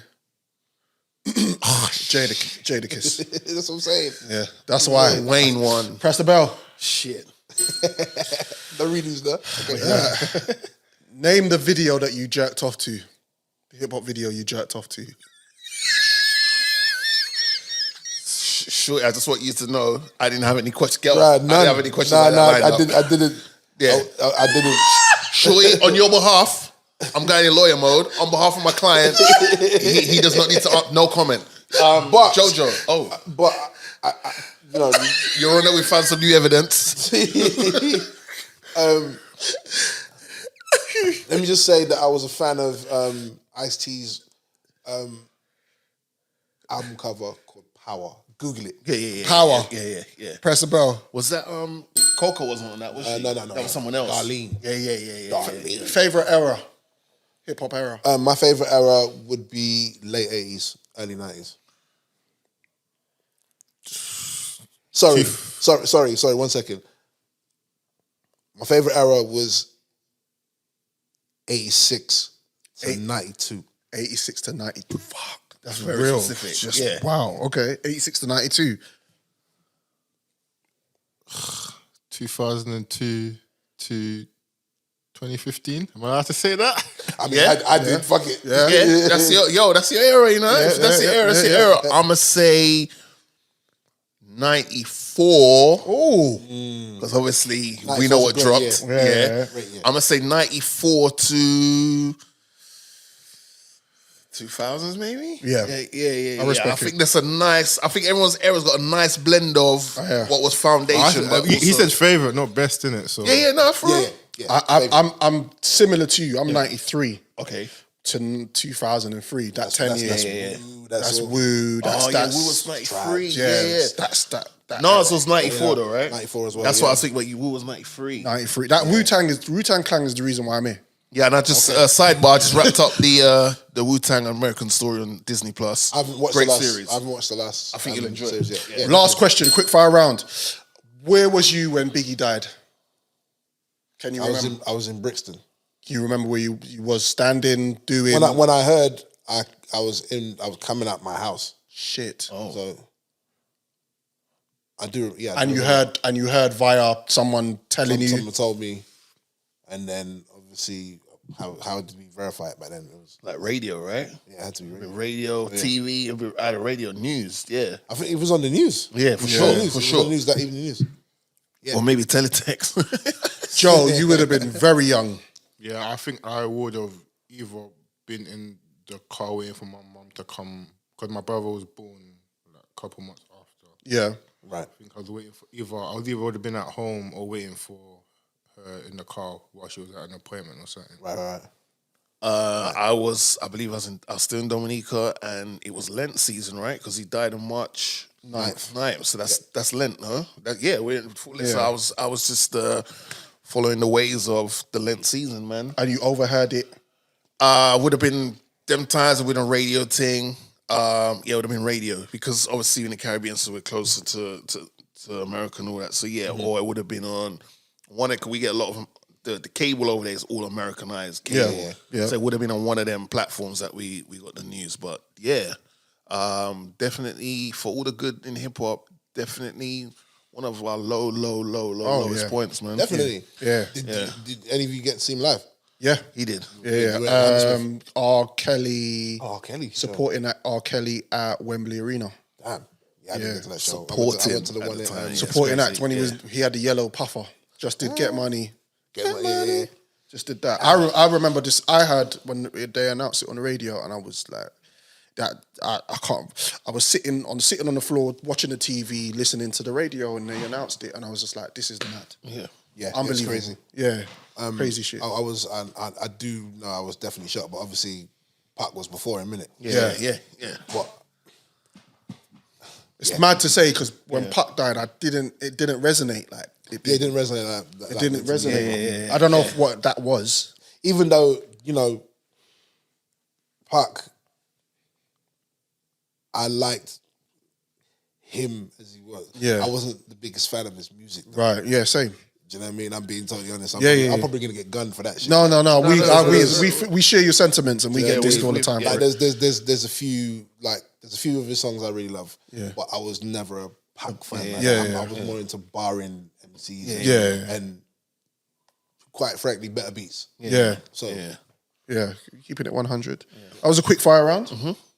Let's do this thing. Press the bell. The Fast Food Podcast. Welcome, Shortee. Thank you for being here Thank you for today. having me, man. I'm enjoying myself. How is life? How's things? Life is living, man. I'm good, man. Children are getting older. My son's about to be 16. He's doing his GCSEs. Well, he's getting ready for his GCSEs. Yeah. Nice. My daughter, she likes doing YouTube stuff. She's creative. She wants to act. She likes drama. She just tries her hand at everything. Right. It's cool. It's cool shit, man. And I'm just enjoying family. You know what I mean? Yeah. It's great. So you your career is going down the right path. That's what you do for a living now. Yeah, it's what I've been doing for a living. Wow. This year would be my 28th year on Kiss. Oh my God! Damn. It's wild. Still doing the same day that I started doing on Wednesday. Shout out to MK. Yeah, shout big him out up. to Ted. Big him for that up. as well. Ted put me in the game, so salute to Big him. on him, Shout out to man. Max and Dave. Show that I Max used to and do. Dave, So yeah. I started doing the mix on their show. Shit. And then when there was a reshuffle, I thought we was all out. Yeah. So, and then they called me back and was like, "We'd like you to do the show." I was like, "Wow." So let me ask them first, though. I want to ask them if it's cool because if they're like, "Nah," you know what I mean, because we brought you in the game, then I would skate with them. They was like, "Nah, do your thing, man." Yeah. I got the blessing from them. So shout out to the OGs, man. Shout out to the OGs. So that's amazing. It's very difficult to find a career path that you enjoy, passionate about, and that pays you. It's blessings, bro. It's like I feel 100% blessed. That's why I'm always smiling and skinny tea. I'm not really vexed. I'm not really vexed because I'm in a job that I like and they're paying me for it. And I'm just amazing. living life, man. So how do you feel about this new era of music? And I'm talking about in general with UK and the American music scene now with hip hop. Because obviously we just spoke about our era coming up and you're a DJ on radio and that gets music from you just said 20 years. So now 28, Jesus Christ. And you're making a transition now. You've made transitions from that early stage to now. What is that like for you now being here, playing the new sounds and getting the new energy? It's always been the same mission. Just find the best of what's out there. Right. It's always been that way. And the important thing as well is to know yourself and don't fall for everything. Yeah. Whatever the wave is, find whatever you can rock with out of it. You can't just follow everything. Of course. Because then you're not an you're always gonna be individual. a follower. Yeah. And I'm very much an individual. Yeah. You know, it's like me wearing certain shit. You gotta know what you can pull off. Yeah, of course. 100%. Do you know what I mean? I can't wear certain shit that certain man wear. And I wouldn't want to. Yeah. It's not my personality. So Because you know what it is as well? It's like, I feel like the older you get, and I think Drizzy can attest to this, same with Joe, it's like, you want to feel like you're still in touch. Yeah. But at the same time, it's not everything you're going to like either. exactly. And you're not supposed to like everything. No. But you're meant to show. I mean, again, the mission is the same. Like, because on our show we do play drill, we play grime, we play like Griselda type rap, we play boom bap, we play soulful shit, we play. Well, we try and do a snapshot of the whole thing because obviously the music has grown. Of course. Yeah. So there's more subgenres than ever. Yeah, loads of subgenres. But we just try and find the illest shit out of everything and yeah, man. show them what. How difficult is that? Not difficult. I've always been doing that. Yeah. Always. So it's just muscle memory. Just try and find the great shit. That's dope. Always. What would you say is like? It's the if you can explain it, because I've seen it multiple times happen. Yeah, go on. When a DJ has found that one record, and you put your whole listen. Energy Anyone into that listens to you and they go, "Oh, what are you feeling right now?" You'll be like, "This record here," but you're way ahead of the curve. Yeah. Now it might be a little bit more difficult to do that than before, but you're way ahead of the curve. But if you can explain that, how does it feel for the people who never touched press play in regards to like entertaining DJ or whatever? Right. What is that feeling like when you break a record in wonderful. the respect of it just blows up, but you've been championing it for weeks? It's wonderful. I've got a specific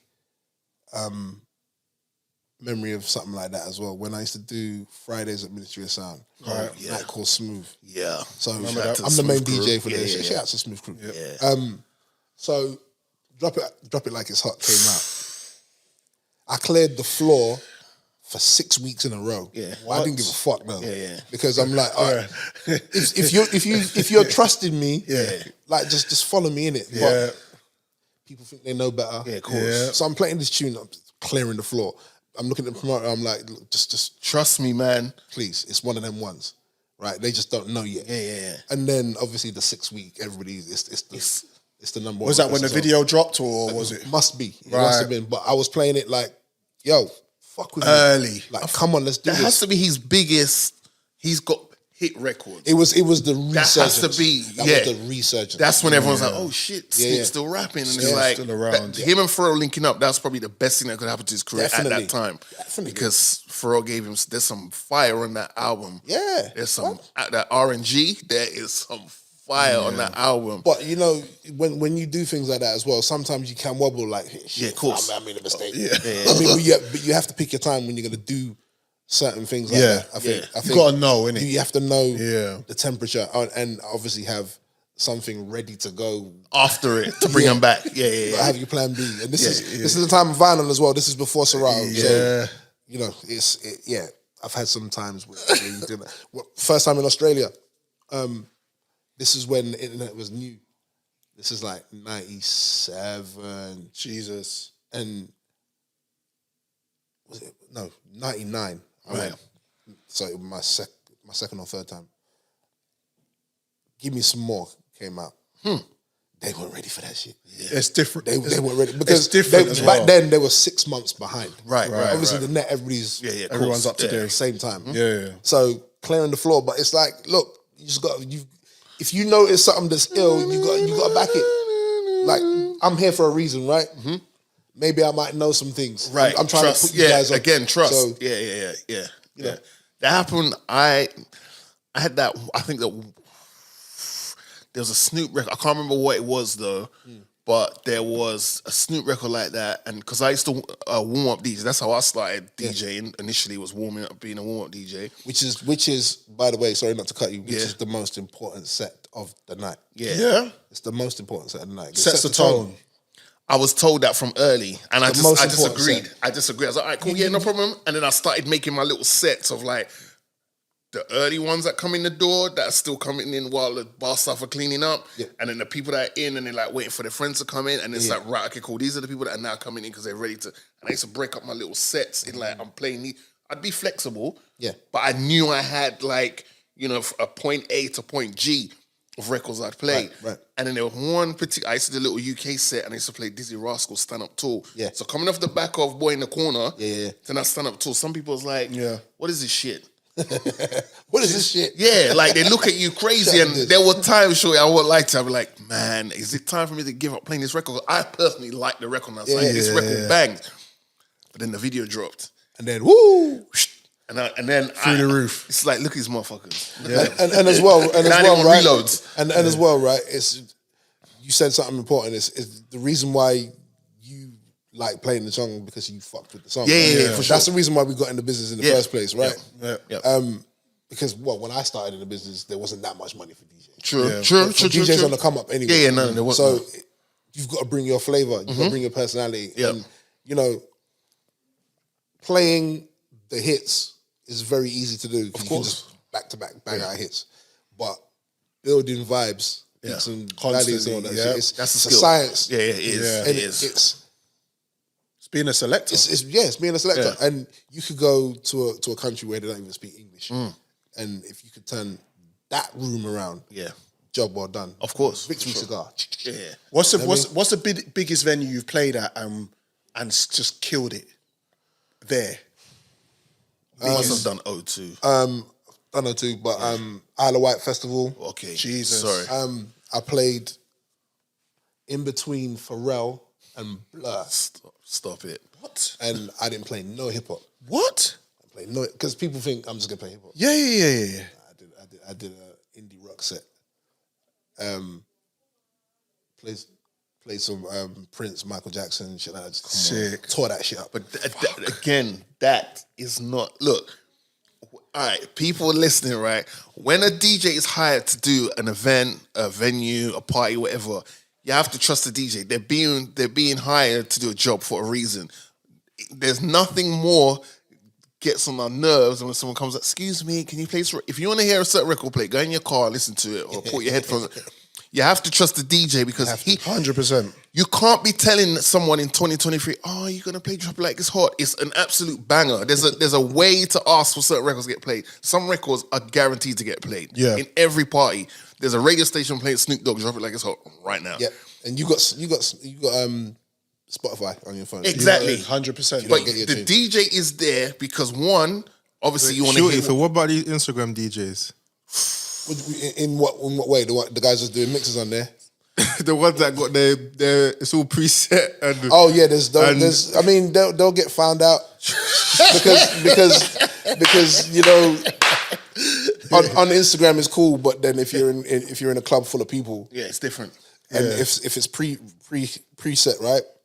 What about the DJ that's before you? What if he plays 4 of your tunes that's in your preset? Yeah. You're fucked. Dead. Yeah. Yeah. You have to learn how to play around, man. Yep. That's exactly that's what you have to do. I learned it the hard way. Yeah. You have to learn how to play around. man. I always and girl. I always thought of it like, of course, we know, we get you. I always looked at it like I've got to have a start, end, and finish, which is like I'll play that record. When shit's peak, you have this record. At the end, you might have this record. But in between that, you got to be flexible because not everyone's going to be up on what you're willing to play. Yep. And you might be playing hip-hop and the man them are in the corner going mad and that's gassing you up to keep playing more hip-hop. But then you look to your left and the gal them are twiddling their thumbs. Take care of the girl them first. And the man will follow. And then everything is blessed. Facts. Yep, 100%. Facts. Can I go back real quick? Right, it's Oh, about somebody you know. Of course. But, the floor is yours. it's at a Southport weekend. I'm not sure what year it was. Shout out to Southport Weekend. Shout out to Southport weekend. Thank God for no camera. What? It was before Serato, so this is pre 2005. So that's when I first got it. Right. So I was on after this DJ. Right. Here we go. So it was 2 hour sets. Yeah. Yeah. So the DJ before me Yeah. was playing, and he played 15 seconds of every song for 2 hours. Yeah. Every hip hop song imaginable. Under the sun. Yeah. This Donny here. Yeah. I know what he was doing. Shelling. Yeah. So Yeah. It's trying to. But I knew- What do you call that? What do you call that? fuckery. What do you call that? Like, what Fuckery. did you expect? It's not fuckery. It's fuckery, right? It is. Fuckery. So, but anyway, I knew that the fuckery was gonna happen Right. before I got there. Remember, we were in Southport, so it's near Liverpool. Yeah. So I packed on my boxes, Yeah. and I came there with not one hip hop song.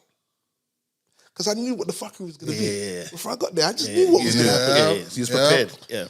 Dope. So doing the quick mix, intro, 15 seconds of each song, it's cool for maybe 15 minutes. Yeah. But people want to dance and they want to sing along. Of course. So, And your favorite verse might be the second verse. Yeah. so I get there, I see the temperature of the crowd. Cool. I'll just wait my turn. Yeah. My man even went a bit over I remember because he could. Yeah. Because he could. So I'm there chilling. Is this a well-known DJ? Yeah, a very well-known DJ. Pussy old. Yeah.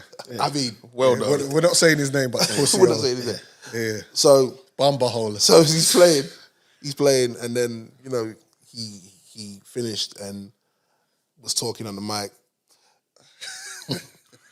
Bearing in mind the DJ etiquette, right, which I've come to know is that, you know, you're playing your last song, you told the other DJ, this is my last song. So You could get ready and then normal. Because we're swapping set, we're on the same set. And then you talk on the mic just in case you who come in and was like, again, the word is buy me some fuckery. time. The word is fuckery. I'm with you. So he's talking his fuckery, and then he says, "Yo, Shorty, you up, man? Let's go." And what? I had to be shit. Obviously, so I had to put my needles on. Because that was a long process those days. Yeah. But within 5 songs, everybody forgot what he did. Yeah, of course. And you have to learn to play around, man. Yeah. Shut it down. Started with 80 Soul. Everybody Of course, no one's going to argue that. Yeah, of course. Yeah. I learned how to play around, man. You do. That's experience too, right? I knew what he was going to do before I was there. Before I left my yard in South London to get to fucking, I packed the bags. I took out all the hip hop. Because I knew that it's all going to get played. Yeah, this Dolly here. All going to get played. Yeah. That's whoever you are, that's fuckery. He knows who he is. He knows. And he saw what happened. I want onto you. He saw what happened. Don't do that again. And the new thing is now, with Serato now, Yeah. sometimes I'll be at home and I'm like, I don't need every record in the world. But if I just have it, I think with Serato, it's all about being organized. Yeah. It is. Having little folders of specific songs. Even if you just have all right, this is the one-hit wonder ones. Just drop that in there. Yeah. If anytime it's looking a little bit techie, let me go in my one-hit wonder bag and just start bombing on them. Your get out of jail free bag. Yeah, but you got to be flexible. Yeah. I've learned this because when I used to play soca and booyah and all that stuff early on, people weren't fucking with it. But I knew, that if I get like 10 to 20 West Indians walking the party right now to this, they're going to take over. And then anyone from the outside looking like, right, this party's going off. Yeah, I want to join in. Yeah. So you just got to be, that's the most important thing. Even though you are known as a hip hop DJ, you can't, if people want to pigeonhole you like that, that's cool. That's on them. You can't do it to yourself because there'll be one time someone will be like, can you come play at my wedding, please? And if all you know how to play is hip hop, you can't take the gig because you can't play hip hop for the whole night at a wedding. Yeah. No. As much as we love it, but like, you got to cater to the aunties and them. And as well, I But still... you can at my wedding if you want. Gigs mixtapes. But I think, though, with the way I see it is, obviously it's about to be the 50th anniversary officially, but the way I see a hip-hop DJ is he plays everything but in a hip-hop way. Yeah. So he cuts and scratches, breaks, and rock and soul and funk. Yeah. You know what I mean? Pop shit. That's what I see as a because before it was labeled hip-hop, that's what these DJs was doing. Flash and all them was doing it. Yeah. So And I think that attests to your legacy as a DJ as well, and the experience that you have. You have that. So I like it when people underestimate, man. Yeah, And then you just show out. Do you produce? Yeah. So can That we, record you played, That though, you song was produced mine. it? Yeah. did you produce that EP? Yeah, I produced both my EPs. Sick, dog. So for me, I like to be hands on. I could have done the Khaled thing. Yeah. I could have done that easily, but I make beats myself. So Sick. why not try and? Do you know what I mean? And so briefly talk through the process of putting that EP together, the latest one, and having so many flipping artists on there. Obviously, these artists you have a connection with, you have personal relationships with. Some of them, yeah. Okay. Right. Is it a case of is the process is sending them the beats, or is it, look, I'm doing this EP? Sometimes. Okay. Sometimes. Yeah. So COVID Well, I've always been making beats since late 90s and stuff like that, yeah. but I never got to finish anything because man was always on the road. Yeah. Right? So COVID sat us all down. Mm-hmm. So I was like, let me just do this project. Yeah. And obviously I lost Ty at the same time. Rest in peace. Rest in peace, my brother. And you know, he was writing to one of my joints when he got sick. So, you know, that chapter is over with, but you know, he's still here. Yeah, of course.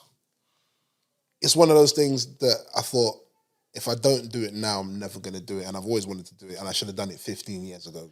And this is why I'm asking you about the because it sounds crazy asking you that do you produce, but I didn't know. I honestly, it was, it was one of those things. I didn't want to presume. No, that's all good. Yeah. All those beats on both those EPs, I made those beats. Wicked. There was the on the new EP, I did a co-production with Turkish. Shout out to Shout out. Is that Sway's Turkish? Yeah. Okay. Cool. So he mixed both my projects as well. Salute to him. Dope. Like he's my dude for real. Like he's my the air. Yeah. Nice. But 40 for lazy. For the EP, so I wanted to get Kweli. I wanted to get Royce 5'9". You know what I mean? But I wanted to not just have Holy for name brands on there. I wanted to mix it up with skill sets and stuff. emerging talent, and then people we've got over here who can stand toe to toe. So you know, on the first EP, I've got Corey Guns and Black Twine. Yeah, you know what I mean? And John Connor and Joel Ortiz on one joint.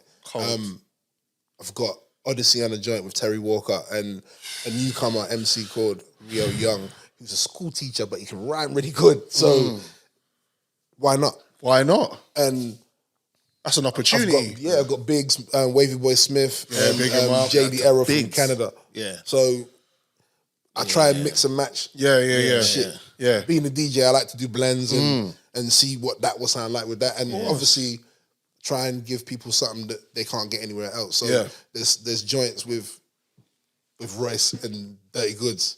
It's nowhere else on the planet. Dope record. Do you know what I mean? Dope record. Shit like that. I was in between them. I was in two minds playing that or Shine, but Shine. All good, man. Shine is beautiful. Shine is beautiful. I'll let you into a secret as well. I held on to Shine for 10 years. What? So, baby, like I said, the record itself. The record itself. Shit. The only thing that's new on that is Ricardo Williams. Salute to Ricardo Williams because I need the hook. Because the original hook, Baby Blue sang it. Okay. Right. She did the first verse. Right. Then it was Homeboy Sandman and then Kweli. Right. So I held that because I think everything's timing. Yeah. Do you know what I mean? And I think when I made it, it just I wouldn't have been able to frame it. And it was just on its own. So I needed a project for it. Gotcha. Do you know what I mean? So I held it. I could have put that on the first EP, but I thought, no, let me wait. Yeah. Dope. I thought that was a high-tech beat at first, you know. When I heard it, I was like, Crazy thing is, that was my first ever session in New York. Like, so me not DJing for Ty, it was me doing my solo. Like, I'm the boss of this project. I go there and I'm waiting for Kweli.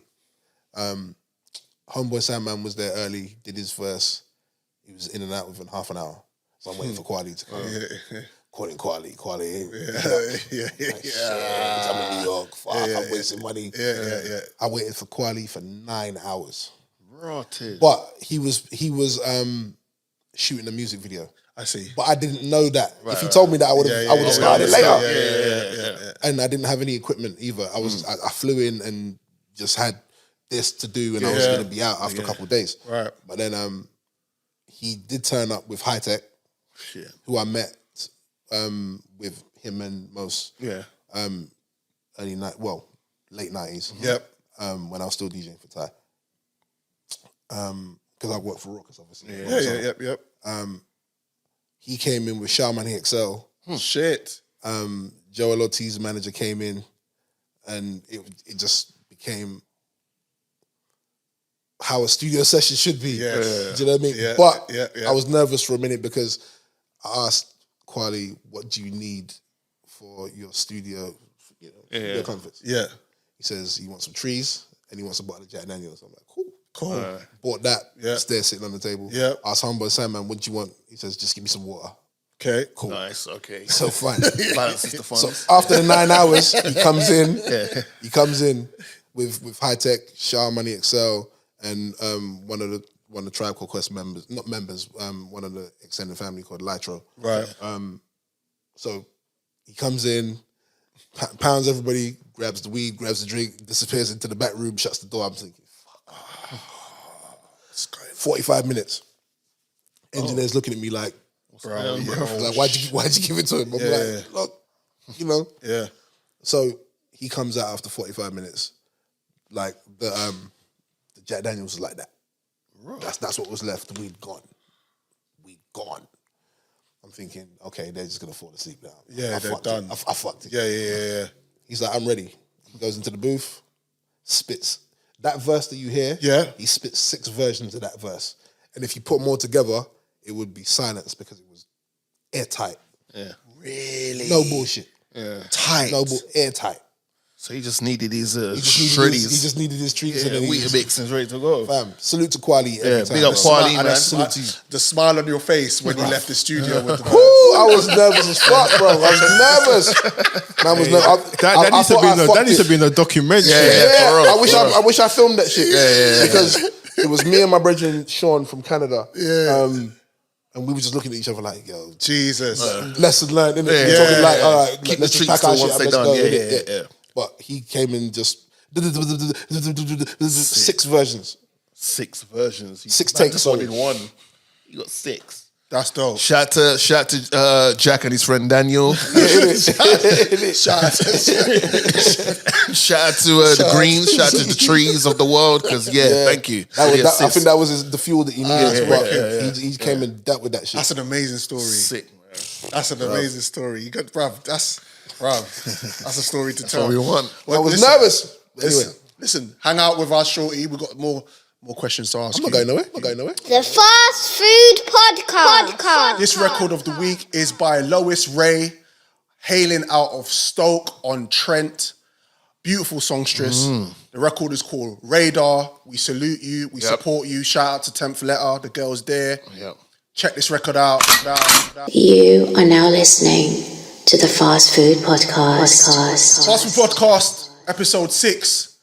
I go by the name of Morgan Heights, Drizzy, Saka, Freckles, Jojo, Montana in the building. Special guest, Shortee Blitz. Yaga, yo. You know the vibes. What we doing now, Drizzy? All right, so we're going to jump into our underrated artists of the week. Now, this gentleman here, I believe that his error, because he had an error, but I don't think he's given his due flowers, okay?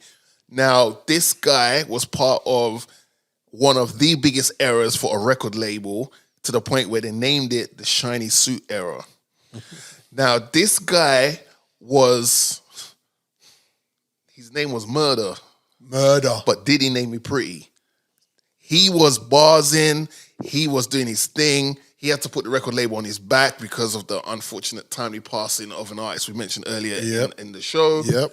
And I just feel like a lot of rappers have taken some sort of inspiration or, a bit of his style in regards to like maybe the way they rap, the way they flow, the fact of being able to be rapping on a hardcore beat, but at the same time you could just skip on a track with an R&B songstress and you don't miss a beat. So, without further ado, I've been wondering what record to play. Yeah, it's techie. Still. I know what I draw for, but I draw for the one. I have to draw for the one. I was going to draw for my favorite one of his, which is a recent thing. Well, not when I say recent, like when he came back outside. But all right, cool. Okay, let's just go with this. If you're going for the one that I think it is, that's a 12 o'clock record as well. Okay, all right, let's do it. Fast Food Podcast, underrated artist. While everybody was playing Welcome Back, I was running this. I haven't heard that tune in years. Bro, that was the coming out part. You can't say he's underrated though, man. That's not right, so here's the thing. I think that, when the top 50 Billboard list dropped, right, in regards to all the guidelines they gave of why they're choosing, the certain MCs they're choosing, they're based on these guidelines, I felt like there's a few MCs in there, no disrespect to them, but I feel like Mase warrants a spot on top 50 because Mase was part of that bad boy era where everything he touched turned to either platinum or gold. So hold on. So the Billboard. See, I stopped watching these charts. Yeah, I hear you. I stopped watching these charts because I don't know for one who's behind it, who's putting these together. What the criteria is. Yeah. Because if we're based on sales, then it's surely Hammer and Vanilla Ice should be in there as well, though, right? This is the thing. But that didn't mean anything back then. But they also talk about cultural impact and stuff, and I'm like, well, Mase definitely had a cultural impact. I thought he was the first one to bust down a watch. Possibly. Yeah. Possibly. Yeah, that's what it was in the interview he did with Gillian. Yeah. Well, that's what Jay-Z said, isn't it? That imaginary player. Yeah, there's a that bar was in there that's about Rolex him. diamonds. What the fuck is that? Yeah. Because they were sending shots each That other was all him. the time. That was a wicked time. And on the second album, he said, I don't really mess with Dame. He said, I got Jigger, even though I don't really mess with Dame, or something like that on one of the songs. Like, Mase didn't duck from firing shots, you know. Yeah. But I just felt like because Mase was so... Because he was easy smooth to get with on, smooth. But then Smiles a you could say, you know, he's one of Fab's, he's like Fab's, I'm going to say son in a disrespectful way, but you know what I'm saying? And for him to be in a group with Cameron, Bloodshed, and Big L. Yeah, it's deep. He had to be able to bar, and he was called Mase Murder. Yeah. Murder Mace. Murder Mase. So Puffy named me Pretty. Yeah. So shout out to Mase, because Mase put Harlem on his back. Yeah. And then, you know, that opened the floodgate. Obviously, we had the Big L's, and but obviously he brought Cameron to Biggie, and Biggie wanted to sign him. Yep. Like, all that stuff. Like, I just feel like Mase doesn't, like, some people only look at Feel So Good and What You Want with Total, and they're like, oh, that's his thing on Sitting on Top of the World with Brandy. But he's got tunes. But I think, again, even Kanye even said, you know, whatever the line is, he left when he was hot. Yeah. Don't be like, don't screw up like Mase. No, don't leave when you're hot. That's how Mase screwed up. Yeah, and it's true because Mase was scorching hot, and then Mase was just like, I'm gonna go find God, and he just left. Which I respect it. We respect it. I respect it. But the hip hop community was like, bro, what happened? But that's the conflicting thing. Right. What do you want? What do you want to? Do you know what I mean? Is it? And now I don't think people take him seriously because of. That's the problem. So that's why I wanted to kind of bring it back. Like, look, this guy from 97 to 98, this guy had 5 platinum singles, 5 US rap #1 singles, 6 Billboard Hot 100 top 10. Wow. So this isn't Billboard Rap 100. This is all the music made. Mase had 6 top 10 singles on the Billboard 100. Yeah. Obviously, Can't Hold Me Down, More Money, More Problems, Been Around the World. Like, I'm just reading off, like, if you're doing a Bad Boy set, you can't not play these bangers. Yeah, It feels so good, What You Want, and Looking at Me. He had his debut album was certified quadruple platinum. Wow. So he went platinum 4 times when people had to go out and buy albums. Yeah. Physical albums. Tangible. 4 million people going out to buy one album. Yep. His other 2 albums were certified and gold. Sorry, that's in the bootleg era as well. So yeah, of course, right? Yep. Kanye's called him his favorite rapper, and you can tell why if you listen to how Kanye raps. 100%. He had stints with G-Unit. One time it was a G-Unit, getting his little window shopper on and stuff. Yeah, I remember that video. That video was cold as well. That was in Monaco, innit? That's right. Yeah. So yeah, man, Mase, he's back outside again. He's got a tune with Cameron and Jadakiss. It's called, what is it? Lions, Bears, and something. Gorilla, something. Yeah, something. And they were on tour as well, innit? They were on tour. And then they got It Is What It Is, a sports show with him and Cam. Cam looks happy. I'm going to be honest with you. I've never seen Cam this happy. I've never seen him that happy either. I've never seen this. Cam smiles so much that you realize why he got the new teeth, because he's showing you all of them things at the back. Every corner. He's happy, man. So shout out to Murder Mase. Shout out to you, sir. Puff named me Pretty. Just wanted to give you your flowers, and that's our underrated artist for this week. So basically, I didn't even know this because I thought that there was a band on the smacking your children. The public will make you think. Society will make you think there was. Society, because my son has had licks before, but I don't have to. I don't have to anymore because I feel like I've kind of patterned him up from an early age. He got that, and it was like, okay, the tanning is done now. Because I can just say to him, look, boom, you need to do this, you need to do that. No arguing with me. Daddy's the running things, boom, boom, boom, and he does what he's told. And he's not that kind of child. I feel like some children may need different types of discipline. Yeah. But when this came out, I was quite surprised because I was like, all right, cool. So I can't get arrested for this shit no more because the government say it's okay. Because the government says it's calm. Which I think is crazy anyway. It's your you, innit? Yeah. I mean, obviously, if you're doing DDTs off the top bar and all that, you can't fucking do that. But a little smack here and there, if warranted. Yeah. I'm probably going to get so much bullshit from your listeners. But it is what it is. At the end of the day, when I was a kid, I got clapped. Yeah. Right? I got clapped. Yeah. But you kind of, it's about kind of boundaries, isn't it? 100%. Really? And kids must have boundaries, like they must have routines. 100%. You know what I'm saying? And, you know, the less than a handful of times I had to smack my boy, I didn't want to do that shit. No. It's not a thing where I had pleasure in it. Yeah. But it has to be done. But he knows what that was like. He didn't enjoy that. So I can talk to my child. Yes. And, you know, what do you think is going to happen if you carry on with this course? Yes. Course. 100%. And it's a thing where, you're thinking, okay, that could happen, even though I don't think I'd ever hit. But Shortee, this is the thing. Our parents from my generation didn't talk to us at all. I mean, my mum was young. She had me young. So she did speak to me. Right. Yeah. There's certain times I got clapped. Yeah. Of course. But I feel like, in my experience, the talking was very minimal. Very minimal. Do as I say. Yeah. Or where my son, I've had conversations with my son like a grown up, like sat him down and gone, look, boom, boom, boom, boom, boom. And I felt like maybe if my dad had taken that approach more than my mum and dad took that approach more, they would have had to have given me less licks. Yeah, definitely. Because sometimes what it is, when your parents are telling you off, you're a little bit confused sometimes with why.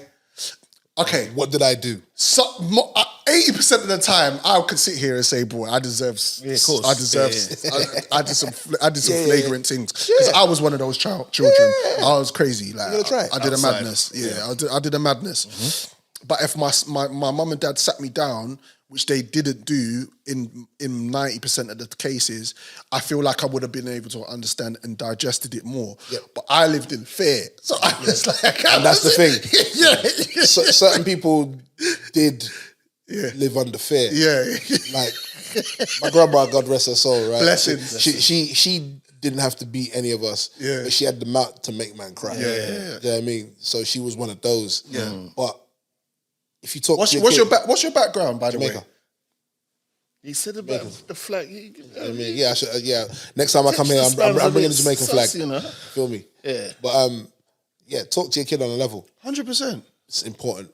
Yeah. Because he will feel respected as well. Yeah. My daughter, I've never had to lay a hand on her. She's 14 at the end of the month, next month, sorry. And she's a Gemini. Talk to her. Talk to her. Talk is good. And as you said, if you have more than one child, you will gauge and you can understand what levels of discipline they need. And especially, see what it is as well, I found like most of the time, women are kind of more lenient because women give birth to your child. Yeah. They are a lot more closer maternally. It's a different connection. It's a complete different connection. But with a man, we kind of are a little bit more logical in the thoughts, thought process. So it's like, okay, what have you done? What have we taught you? That's not what we taught you, and you know, and I know that what you just did was wrong. So, like, where do we go from here? Do you know what I mean? What's going to happen now? Bro. I swear to God, I've probably given my mum and dad the belt at one point and just gone, look. Yeah, you got I know what's next. Like my uncle, my uncle that's the nearest to me in age.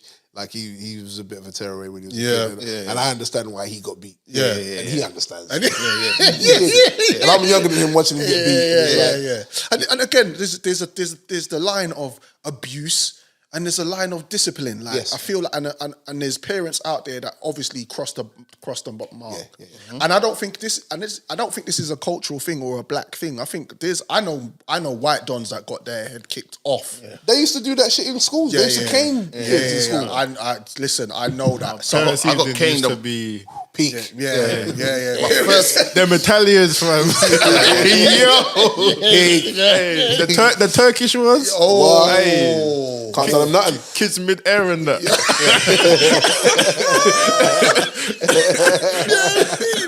Yo, my first day at school, I got licks. I said a word that I thought was cool, and it wasn't. Yeah, it weren't cool. And I got licks. But What about the teacher? no. Oh. Just like someone was saying something, and I must have replied back with that. And then it was like, what? You know, everyone looks at you like, oh shit. Okay. Yeah. And of course, with my British accent and all that at the time, it was like, and you had to go up front in front of everybody. It's not like they give it to you privately. Wow. I had to go up front of the class, put my hands out. This wasn't like high five or nothing, man. This was like some thick leather kind of oxtail kind of thing. Shit was wedged, man. And then you had to go tell your mum why you. Yeah, and then you get more licks. I was with my grandmother, so she give me more licks. And that's the thing, and that's why we can't. And I'm glad the government have done this because you can't. It takes more than the parents just to raise children. Yeah. It takes a village, as they say. 1000%. And I remember, I feel like when even my brethren's parent, like so my son's brethren's, they come over to my yard. I've told the parents, listen, this is the rules here. So if I will phone you, I'll call you, and they will no, Mr. Morgan. Just if they done anything wrong, just let me know, and because I'm not playing games with your son. Yeah, exactly. This is how we do it. This is how he's raised. Yeah. So if you're coming over here to do fuckery, boy better know. And I ain't talking about Drizzy Rascal or Skepta and JB. But I think also there's two things. We need to stop treating kids like they're idiots. Yeah. Yes, because they're not. They're smart. They're not. And if anything, they probably you could say they're more realer than us because they tell it to you like it is. They got no filter. They'll just tell it to you as soon as it comes to their head, boom, they just say it. But that's the thing as well. I encourage that. I want my kids to tell me. Just feel free to tell me something, even if I get angry at myself. Yeah. But it's gonna be from okay. How can we work this out? Yeah, of course. Right. If you're in trouble, let me know because I'll help. Right. Yeah. Do you know what I mean? But you've got to tell me something. Yeah. Don't wait till police are coming or of course people are coming to look for you in the yard. Don't embarrass me. Don't embarrass But me. it's also a generational thing because, as you guys are saying, talk. Like, whatever used to work on our grandparents, they obviously pass it down to their children who are our parents. Yep. But that doesn't necessarily mean what worked for those generations will work on us. Yep. So we can't necessarily pass it on to our kids. Yeah. This is a different time. Let's sit down and talk. If you're not understanding what I'm saying, then you might get the Stone Cold Stunner. But at least we spoke about it beforehand. So, like, side question: do your children ever make you angry? Yeah. So, how do you differentiate between you've made me angry, so I'm gonna deal with you, as opposed to your behavior is wrong, I'm gonna deal with you. Right. I'm gonna discipline you. Discipline you, rather. Well, I haven't. Again, I've only smacked my boy like handful of times. And that was, and I see the hand, bro. Yeah. You know what I mean? It's definitely the right one. I could catch a case. I was wondering, is he a southpaw? I'm a southpaw. But you know, that was at least 10 years ago. Yeah. So like he's 15 now and about to be 16. Yeah. Makes me angry all the time, but I'll tell him like, okay, you've got a certain amount of chores to do. Mm-hmm. Like, I don't mind you being on your computer, but you know, you got to do the bin in the kitchen. You got to do the bin in the bathroom. Yeah. Mm-hmm. As long as it's done. As long as you do it, it's fine. I don't want to come home and shit still the air, of course not. So then that happens often. Absolutely. So I have to go there and talk to him. I have to turn off his shit. Be like, nah, we're here. Now what? Yeah. What are you saying? To make a how old's your kid? He's 8. Has he looked you up and down yet? What's a milk cookie? He's one of them Donnies that like to repeat certain things, and he's a talk backer. Right. So and dad, but dad, you said, and when and then that riles me up because I don't like talking more than twice. Yeah. Like his mum might do the 10 times, 15 times. If it's the second time and I've told you to do it, then now you're pushing my boundaries. Now you're taking the piss, Yeah. So it's like, You know, like that. So you reckon he actually knows that? He knows it's the third one that he needs to get. He knows up. the difference. I can start counting and my son knows what time it is. Yeah. If I start saying 1, 2, he's like, yeah. let me get my shit together. Yeah, let me get my Mummy. Because that's the thing as well. Kids, like, we did it as well. Like, we knew that we could go to grandma and ask. Yeah. You know what I mean? Granny is always sweet. Ask mum for pocket money. Go to grandma. Especially if he was the first child at the time. Oh, Granny used to sweeten me up, boy. Because I know that my mum and her siblings got it. Yeah. Fully. It was love when I reached it. When I learned it was love. So I just knew that certain on weekends I'm blessed. I'm staying up till 4 or 5 in the morning watching horror films with my grandma and all of that. Them ones. You know, them ones. Like we was proper in sync. Yeah, that's cold. But at home I've got to be in bed by 7:30. Yeah. But Off the crossroads. What the fuck?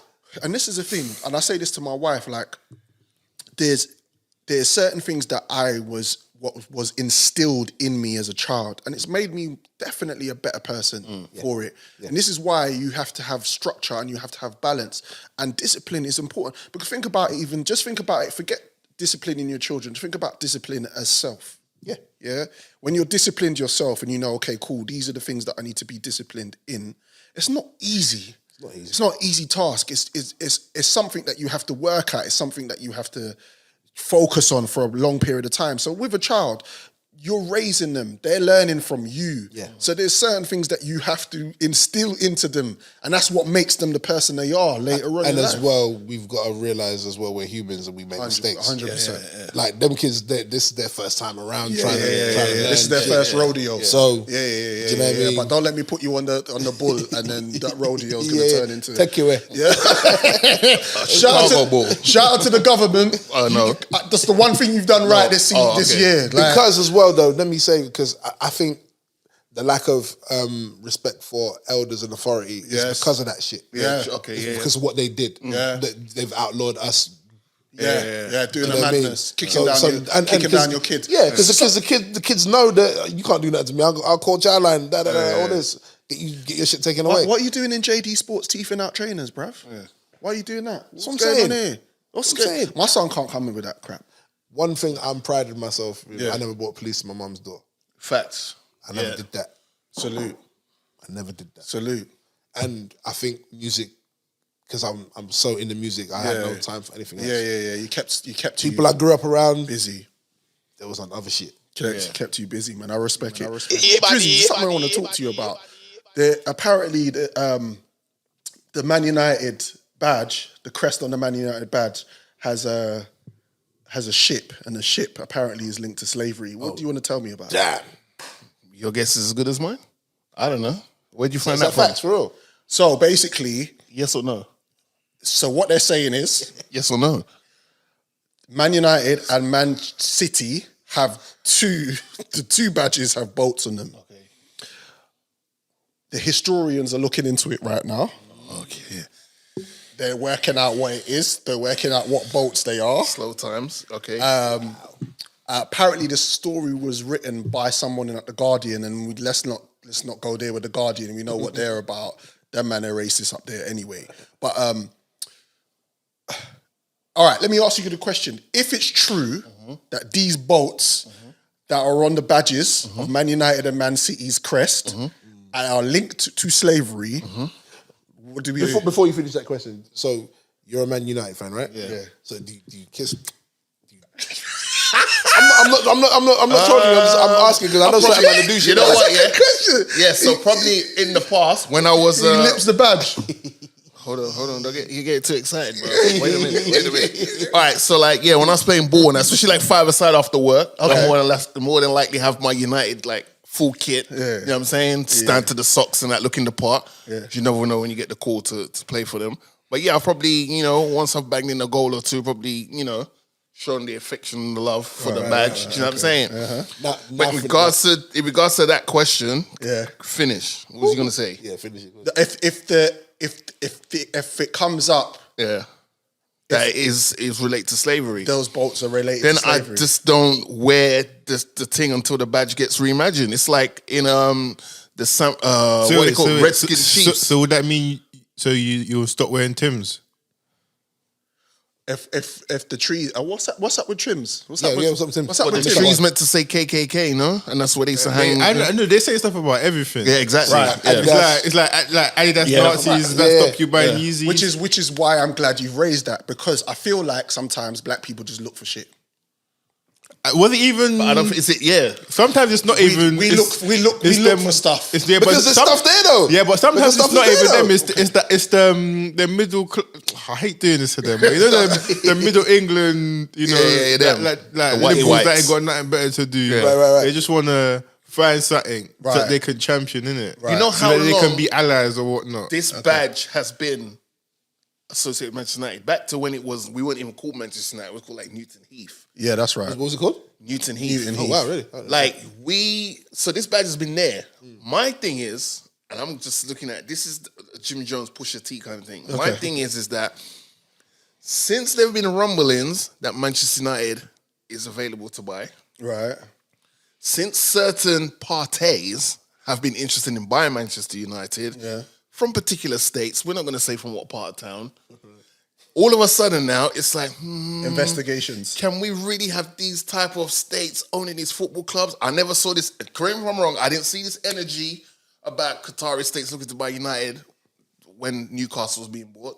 I didn't see this energy when Man City was getting bought. I didn't see it. But it's like, that's okay. Everyone else can do it. Oh, but when Manchester United do it, it's a problem. And the timing just seems a little bit too coincidental because you could have raised this time ago. Yeah. Do you know what I'm saying? Yeah. You could have raised this, bruv, the badge either gets them put on a different type of plate, but it's always the same thing. Yeah. You could have called this at time ago, but how the many- Avengers. But boats are boats, right? I mean, this, Bruv, boats, this importing, exporting. And who knew? Who knew? The podcast. This week, why don't you just shut up? Goes out to Pearl from Just Pearly Things. Wow. All right. So once again, on behalf of my client, Shortee Blitz, I believe he will not be or alluding to or referring to anything in regards to this next topic. We, from the Fast Food Podcast, do not back or condone any of that nonsense that you've been perpetuating. Originally, I came on the show and gave you the benefit of the doubt, but with further inspection, research, and examination, you have conducted yourself very, very egregiously. And according to me and the black people that represent this house, you're not welcome in it. I've unsubscribed. I think it's very interesting how she originally came under fire because of the Nick Fuentes situation, apologized in a video, and then went on another podcast called Trigonometry and doubled back down on it, saying that she didn't even find him racist. She doesn't think he's racist. The words that she actually used was, her and her staff don't find Nick Fuentes racist. I was upset about that, and I've had enough. She can go screw herself, the bitch. So this week, why don't you just shut up, goes out to Pearly Things, and anyone that fucks with Pearly Things, fuck you, and shut your mouth. We moving. Dilemma. Okay. All right. Well, I mean, I feel like some of us are too quick to invite people to the barbecue. That's all I'm going to say about that. That's all. Keep your That's my potato 5. salad. That's my 5 cents. That's all. What the word you used in the last episode is we don't want to know more. I said that off the gate. And the funny thing is, I only knew of her because she's like skates from my timeline on certain clips. Right. But I didn't know of her until you confirmed on the last episode who she is. And I was like, oh, it's her. Right, That's the one. Without going into it, I weren't coming in to say anything because the Okay, whole cool. thing's a All right, mess. we'll keep moving. I just wanted to let that All right. thing. Okay. Okay, sure, he's confused. I'm mad confused. Nah, I think the less you know, the better. Sure, the less you know, the better.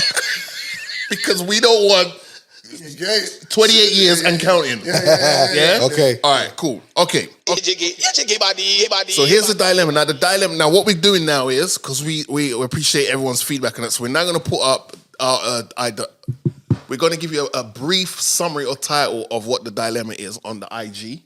So you, the people who are very active on IG, can vote for which dilemma do you want us to tackle on the pod. So you lot voted for 7 mil or my sexuality. So here we go. Shorty, we good, yeah? Cool. All right. I'm in this one, yeah? All right, so. Oh, shit. So I'm going to talk about it from as if I'm in this dilemma, so it makes it easier to keep track. Yeah? I'm with you. Okay, so my 17-year-old niece, confided in me that she's a lesbian. And I said to her, that's totally fine, I support you. She then said to me she wants to tell the rest of the family, but I told her to wait until her grandparents, which is my parents, pass away. Now, the reason I said that to her is because my pops is incredibly wealthy and has assets of tens of millions of dollars, but is a raging homophobe.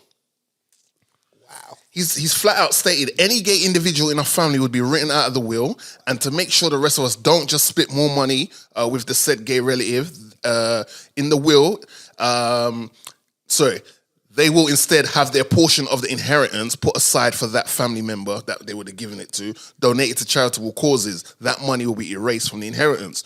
Now, my parents are both incredibly poor health. One's got stage 4 cancer and the other one's got dementia.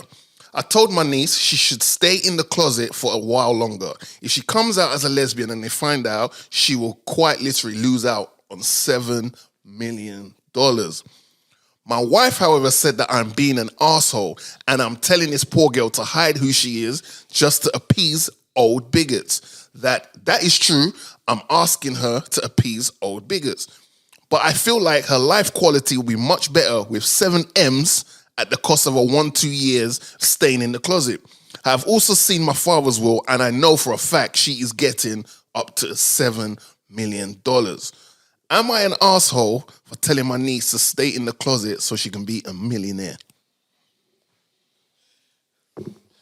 Okay. Talk to your child. See what they want to do. Right. If she's like, no, I don't want to hide who I am, then all right, then you're going to be poorer than the rest of the family. Mm-hmm. If you're all right with that, then you're all right with that, innit? Mm-hmm. Okay, it's the niece. It's the niece. It's my niece. Not the niece. No, not the niece. It's the niece. The niece. But in this scenario, my niece has said to me, Uncle, this is what it is. Because you're the cool uncle, I'm going to tell you. Yeah. I'm like, I fully support you. However, don't go on some Free the World campaign because you're entitled to 7 mil in like 1 or 2 years' time. So, and what? That money is going to go to charity? So if she comes out and says that money that's in the will for her is automatically going to get dumped into charity. 7 mil.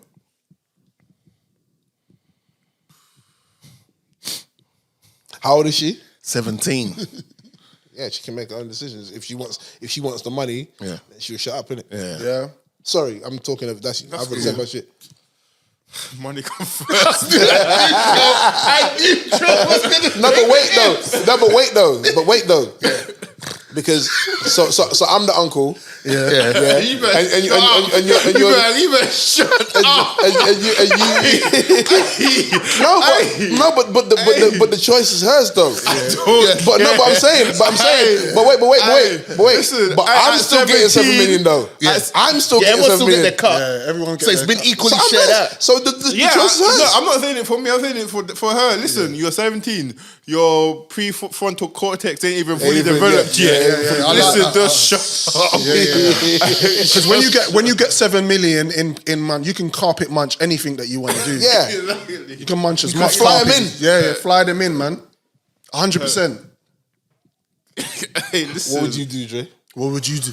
What would you do if you could fuck? You know what? me and my crew? It's a catch-22 because I want you to live your best life. I want you to be free. I don't want you. We're in an era now where whatever makes you happy, great. As long as you're not hurting anyone else. In 6 months to a year. However, as long as you're not asking me for money when I'm dead. Right. However, the fact that you're telling me this now, you know, who knows?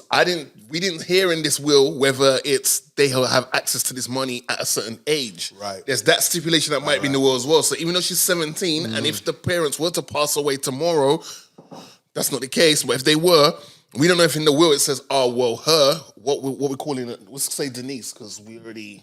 Yeah, Denise, yeah. Denise can only touch this money when she's like 19. So effectively... She's going to wait 2 years. Pete. So you might as well... Shut him out. So I don't know, but I want her... I guess maybe the compromise would be like, look, when you're around me and you're chilling with me or our house and you want to have your little girlfriend come around or whatever, it's fine. In this household, is a safe space. But once you're outside, let's just pattern it up. You get your 7 mil. You and your girlfriend can go Disney World, have the time of your life. Yeah. But don't, because to have 7 mil just drop on your... Well, it would be her girl, but to have 7 mil drop on your lap like that, just like that. Yeah, girls have laps too. Do you know what I'm saying? You go have a little lap dance stuff, but like the fact that you're getting 7 mil just like that without dropping a sweat or tear of hard work, not having to work for nothing, just to stay quiet for. But I'm saying though, like, because certain people they take their sex. Well, we all take our sexuality seriously. Plus, if your grandparents have that much money, your quality of life is different anyway. Would be different anyway. Right. So, but then you're gonna have a specific bank account that has a direct line to 7 M's. You could still work if you want to, and know I've got a bank account with 7 M's in there. I would advise to just shut your mouth and get paid. That's what I would just get your keys. That's the smart play. Sharp. But this person might have feelings and feel that I'm you know, I want to be progressive. I want to be. I want to be me. Yeah. I know what you mean. I'm with you, but I'm just saying it's like, you know. Again, you got to talk to your kids on a level, innit? So, all right. So people, them Shortee Blitz 2 media trained. Oh, you saw that, right? You got that, right? And all the better for him because we're going on 28 years plus. We're kind of shooting straight rolling. Yeah, to 30. Yeah, you know what I'm saying? But like people, them, let us know how you feel about it. Obviously, we're gonna put this out there. Yeah. And we'd love to hear your thoughts on. You know what I mean? Yeah. It will be a section on our YouTube channel. You can like and subscribe, and you can also comment and put your and DM the Fast Food Podcast Show about any dilemmas you may have. Obviously, if it's a dilemma close to your heart and you don't want it to be read in a way where it's like, oh, that's yours, you can always say, I saw this from somewhere. Absolutely. We're not here to blow up your sport, embarrass anyone, but it's good to get everyone's opinions on certain dilemmas and how everyone thinks, because I think we all agree, while we want her to live her best life, it's not 500K. It's 7 mil. 7 You could change and do a lot with 7 mil. You can just disappear into the sunset. You know what I mean? You and whoever. Your TV show. How did you land that? And how is that all going? It's cool, man. Won a couple of awards and all that. It's moving pretty nice. It's 4 seasons so far. The show creator, Jolien, he's a hip hop head, Jewish dude. He does this. He's an actor. He's a political satirist as well. Yeah. So he did this show called "The Revolution Will Be Televised." Right. That's how I first saw him. He used to put it on certain MPs and government. Oh, he's one of them dons. Yeah. So he had a character called Dale Maley. Right. So and Daily Mail. He catch these people out in their fuckery, basically. Right. And Love that. He's a great dude. Yeah. Eccentric dude. He's wild. Flamboyant. Yeah. He's a good dude though. But so I used to watch that show on Comedy Central. But then I did a I did a wedding reception for a friend of mine. Yep. And he was one of the guests. Okay. And he came over to me after a certain amount of time and said, I listened to your show since the 90s and blah, blah, blah. And I was like, I'm a fan of yours. That's dope. I watched your TV show. Nice. Yeah. He says, listen, I got something that you might like. Give me a number. And I never spoke to him for 2 years. Okay. You know, when you're in the business, you know how it goes. you see people, they say, I got this for you, and then you never hear from them again. So I'm just, it's whatever. Yeah. But he called me out of the blue 2 years later. He's like, look, this idea that I was speaking to you about is something that I think that you're going to be perfect for. And the thing that sold me on it before he told me exactly what it was, he said, you remember Def Comedy Jam with Kid Capri as the DJ? That's lit up, boy. I was sold for of course. I was like, whatever it is, sign me up, I'm here. Do you know what I mean? Because Kid Capri is one of my favorite DJs ever. Right? That was a time. Him saying that, then I understand he knows what time it is. Yeah, Right. So he broke it down. They was looking for a host, but I want you to be the DJ. Yeah. And / co-host and all that. Yeah. I'm like, yeah, wicked. So we went and did rehearsals, met, I knew Maya from Jump Off days. And Lady Leisha, I met her once before. And I met Jordan in the studio with Primo. Yeah, okay. Because they was working when he was with Rizzle Kicks. Oh yeah, that's right. They did Yeah, a tune with Primo. yeah. I don't think it ever came out. Yeah. But Anything you gonna add to that?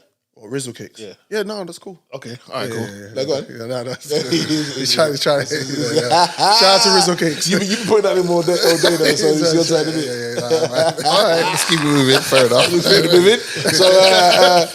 So we just did those shows, and it's obviously it's based in parts of the hip hop culture, comedy, music. Love the show. Yeah, it's great. It's great. You know, I watched Love Island, bruv, and it's on after. That is the best 1-2 combo on TV. I think that's what helped the visibility And that as well. it did. Because we do a Clubhouse room. Yeah. And we watch Love Island in real time. Oh, we right. be on the Clubhouse busting joke and all that, you know. Imagine like going to cinema where your friends are just talking for the whole movie. Yeah. But then as soon as it's done, instead of switching over, it's like, wait a minute. Let's keep it moving. Let's keep it moving. I'm bad for that, man. Yeah. And it's, for me, I don't watch the show because I don't like hearing myself talk. I hear you. But making the show is some of the most fun I've had ever. Right. Because each episode, we're recording for 4 hours. That's a long time. Yeah. But then they have to cut Condense it it. down to 45 minutes. Yeah. It's not even an hour. Yeah. So TV's Why is different. it so? Hold on. So there's different sections that they have to cut. Yeah. Sometimes you don't get it right in the first take. You have to do it a second take. We do shit, audience reshoots and shit, of course. like claps and Right. And It's then a proper production. when somebody's rapping, they'll probably fuck it up. Yeah. And then they have to redo that again, or they don't like that, or they've said something that they shouldn't have said.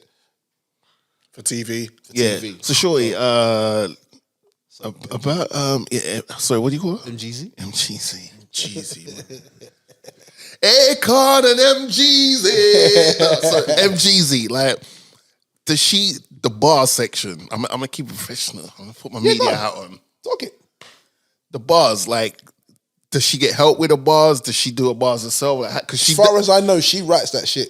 Like, because it seems that way because it's very smooth. Yeah, it's not like she like most of the people that's there, they write their shit. Yeah. So it's the great thing about it is they usually do it in their dressing room. Right. So while they're waiting to go on, so sometimes you might have to do it a couple times. Of course. But most of the time they're writing down sick. shit. So That's dope. I couldn't do that shit. I can't write. Who was your media hat on again? Yeah. Let's not make it all about MG. No, let me not call it that because I'm not in that circle.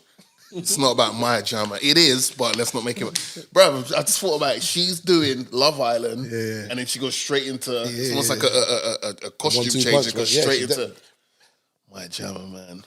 She's dope, man. She travels with a glam squad as well. Like she's got like 6 people around her all the time. Jesus. She's out here doing her thing, man. She's I don't think she's even 30 yet. And Maya, you know what the crazy thing well. is? You don't even need the glam squad. It's what just I'm saying. naturally just elegant, flamboyant. But anyway, put your hat on. Who has been the person who's been on the show that has impressed you the most? Where you're like, I know of this person. I'm not sure if they're going to be able to do what we do. And then it's like, oh shit, they really knocked out the park. It's probably one of the because they have this thing where I can't remember what the name of the section is called, but it's people who do real jobs, but they can rap on the side. Yes. So then it's people Yes. that battle. Yeah. I think it was either electricians or a bin man, refuse collector or whatever. And there was one girl that bodied her. No, but do you know what? As well though, Leisha is a different animal. Yeah. She's a different animal because she'll do her bars, or then there's this thing where it's called lung buster rhymes. Yeah. Where you Gotta you keep start going, writing, right? Keep going without Yeah. breathing. And Yeah. She'll last all 30 seconds without breathing. Yeah. So she springs to mind right now. It's Leash. Is Busta Rhymes one of her favorite artists? Or Eminem? One of them. I believe so. Lil Wayne. Lil Wayne. Okay, Lil Wayne and Missy Elliott. Right. my favourite Okay. artists. That's because with that section there, I always look forward to her because I'm like, she's got gonna- that she's gonna Buster murder it. M. Wayne kind of like, she can just keep going before she then, and then, do you know what I mean? Yeah, she's shout dope. out to her, man. What season you in now? Well, when we come back, it's going to be season 5. Okay, wow. Okay, cool. So you keep it. Is the bag still coming? That's the way it's got to be, right? Somebody getting paid, why not me? Yeah. Fuck Brilliant. Yeah, that's No amazing. bag, no appearance. Like, come on, man. It's gotta be, you know, Nah, that's a good look, these bro. guys, no, they've looked after me over the years. And, Yeah. and I appreciate it. It's one of those things that kept my face out there. Of even course. though I'm more private than But that's I the should be. But that's the thing, because when I see the show and I see you on there, you look comfortable. Yeah, you because do. I'm in my comfort zone. Yeah, I'm you're behind a not- pair of decks, yeah. and there's a microphone, and it's about hip hop. So Yeah. Bro, you look like the Asher, you look like Darth Vader at the mother's board, just overlooking everything. Like, you just look so comfortable. Yeah, bro. And it just, obviously, again, you're in the space that you're comfortable with. yeah, man. So you see calm. As soon as I see Shorty with a couple little t-shirts, say little something. Oh, okay, Shorty, I see you. Like, you know, Shorty can literally get away with just saying little messages like every show. So like, you are next show the next show. Yeah. Go do it smart. Go do it smart. Yeah. But for, like, it's the best job ever being a DJ. Yeah. Because I've always been into music since I could could play music and shit. So for me, when I wake up, music's on. Sleep music. Same. And you know, as much as it pisses my missus off, she knows what it is. She knows what she married into. She knows what time it is. What artists would you say you listen to that people who have followed your career from Wade till now would be like, oh my gosh, I did not know Shorty's a fan of said person or said genre Phil music. Collins. Really? Phil Collins is a bad man. Invisible Bad Touch. man. Yeah. I'd say even Genesis era as well. Yeah. I'd say I'm going back to the 80s now. Paul Weller. Yeah. Okay. Jam. Yeah. Yep. Like people like that. Because again, my mum's siblings. My mum was into music, but not as much as the rest of us. Right. So I got my musical palette from my uncles. So my 3 uncles and my aunt passed away in the 80s. But Blessings. she, definitely blessings. They basically played everything from jazz, funk, pop. Right. Like it was everything, hip hop and all that stuff as well. So the musical palette has just always been there. Yeah. Do you know what I mean? So obviously when hip hop landed on us, it just changed the way we looked at everything. Yeah, same. Do you know what I mean? Yeah. It changed my life. And it's 100%. still, you know, I can't shake this virus, whatever. Oh, man. But it's the best thing ever. It's the best thing ever, bro. Is that the thing? Oh, did you not turn it off? Shit. It's happening live. Did you turn yours off? Yeah. I turned my shit off, B. It's live. Uh-oh. Wow. Under siege. What's happening? You're recording, right? Yeah. Ladies and gentlemen, everyone's phone went off. You know. Wow. Let me ask our missus. The missus said that she flipping shut my thing down. I turned my. Oh, you didn't do it yourself? We probably pissed her off between then and then. So she's like, turn it back on. You Shout fucker, to yo. Lisa, like, yeah. Oh, what, you think I did? Okay, cool, yeah. All right. So before we go, that's how you know. It don't matter if you got apps or not. They get you. They'll find you. Oh, you know it's not possible to turn your phone off, right?